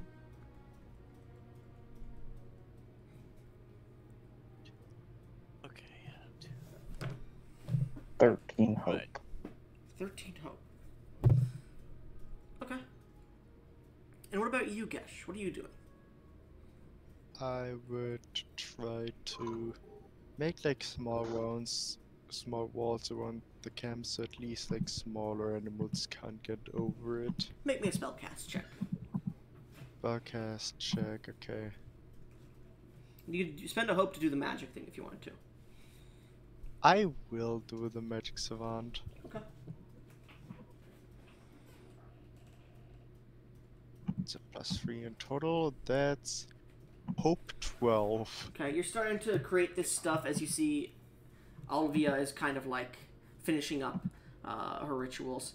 As you start making rounds too. Yes, Shadowy? I only 3 left. Counts as one action. What?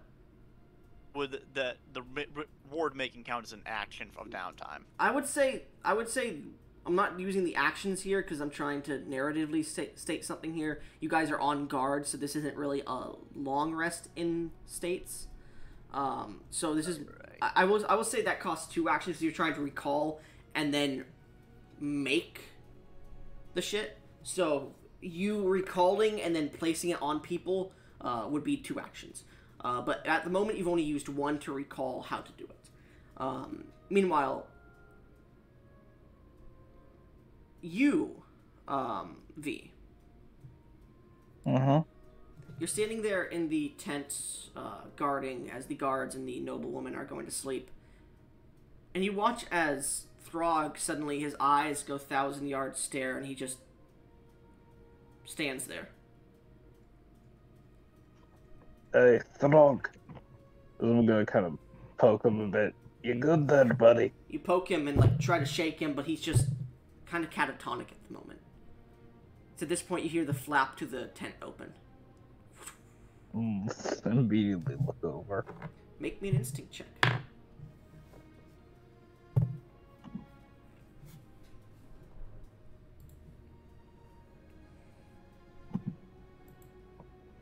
Six fear. You don't see anything, and that frightens you. I'm gonna look and I'm gonna like kind of tap on the tent. Get it all right in there. Had the flop open. Thog was inside, so I assumed you were inside too, correct? Oh yeah, I am. Okay. I guess. Yeah. Sorry. So you think something might be in here, but it might have just been the wind because you don't see anything. You then hear, like when you have a headache and or a migraine and you feel like it sounds like a rubber is pulling in your brain. You hear that and you look towards a few of the guards, like the guard that was looking heavily haggard, and you just see his skin is pulling and just he just disintegrates. Oh shit. Shit. You watch I'm as the going other to- guards who are sleeping, their skin starts to pull a bit more too, and they seem to get worse. I'm going to yell out. And I would like you, Everybody, as you start to yell out, a hand hits your face, and you see this blackened shadow of a female form put their hand over your face and just roll me a presence check. Oh, fuck. No one left behind? No, this is for yourself, unfortunately. This is to not be overcome by the magic. 20 hope. 20 hope. You realize, shit. Oh shit, just in time you managed to like close your eyes before the beauty or sexual desire of this woman is able to overcome you, and you manage to shake off the magical mesmerization from her presence itself, and she looks at you, shit, and she starts to pull out a weapon. At this point, I assume you knock the hand off and call out, right? Yes. As you knock off the hand and call out, what do you say? Avidav, we got the demon. You hear this as you finish concentrating on creating the spell again, and you're like, you hear this shouted out. And so do you, Ziza. Wait a minute, so I guess I just finished the spell and one of the people I affected the spell with started disintegrating. No, you finished recalling how to cast the spell. You haven't cast it on anybody yet. Oh. So Wait. I'll say get your stress points back because now you know how to cast it. You just haven't cast it on them just yet. Okay. Yeah.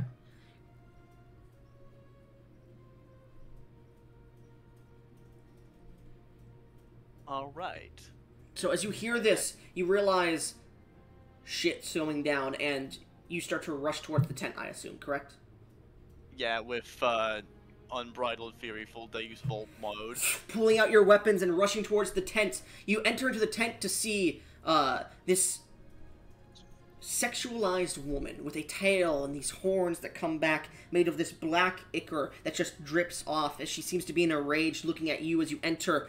And you see she's next to the turtle man who's pulling out his weapons, and behind you see Throg pulling out his weapon too. Throg, Yeah. make an attack roll at the turtle. Oh no. This happened a while ago, Throg. That's why I had you roll that secret roll. Yeah. Okay. Well, I would have pulled out my greatsword. Mm-hmm. He pulls out his great sword, and you're like, okay, we got this. He's gonna strike down at the bitch there. And then Throg aims at the turtle immediately. Okay, so it's just 2d12 plus my 2d12 plus what's your strength score? plus 2. Okay, that would be 2d12 plus 2. I'll give you advantage on this, a d6, because technically he is surprised by this. It is a crit. It's a crit, so that automatically hits. Oh god, I'll how do roll. critical damages work in this? Again, Let me go. again, you can't miss. My evasion is 2. Yeah, but crit. Let me just make sure. I need to check how critical hits work here, because I haven't looked this up. I didn't expect a critical hit. Critical success. Critical success. When you get to critical success, if your attack rolls a critical success, roll damage is equal, then add extra damage equal to the maximum potential value of all your damage dice added together. Oh. So that means whatever the damage dice is, so like you're using a 2d6. Great sword. Right? It's a 2d. It's a 1d10, I believe. Let me check my sheet again. Yeah, it's a 1d10 plus 3. Then it would be an extra 10 on top of it. Yeah. If I'm hearing that correct. So. I think it's true too. Yeah. Yeah. So, roll your damage. Yeah. 1d10 plus 3. I am the greatsword's ability is roll 1 extra damage die and drop the lowest. Okay, so roll 2 and drop the lowest. Yeah. That's 11, actually 21. So 21. What's your damage thresholds here, V? I'm going to be reducing it with my armor, Well, but no, your damage thresholds really quickly. Just tell me. I have 8, 13, 18. Okay, yeah. So if you didn't reduce it with your armor, it would be severe wound. Severe. So, yeah. So how you're going to use 1 armor point or more than 1? I'm just gonna use 1. Okay, so that reduces it to 9, which is, I believe, a major wound still for you, correct? No, it's a minor. You said 8, what, and then 18? 8, 13. Okay, 18. my bad. I misheard you. So yeah, it would be a minor wound. As he strikes down towards you, you suddenly feel that bloodlust, and you try to dodge out of the way, but you pull your shell just in time. Like, you pull your head into your shell as it strikes against your armor, but still cracks into your neck just a tiny bit as you suffer 1 hit point of damage from that. And that's where we're going to end this session. Damn!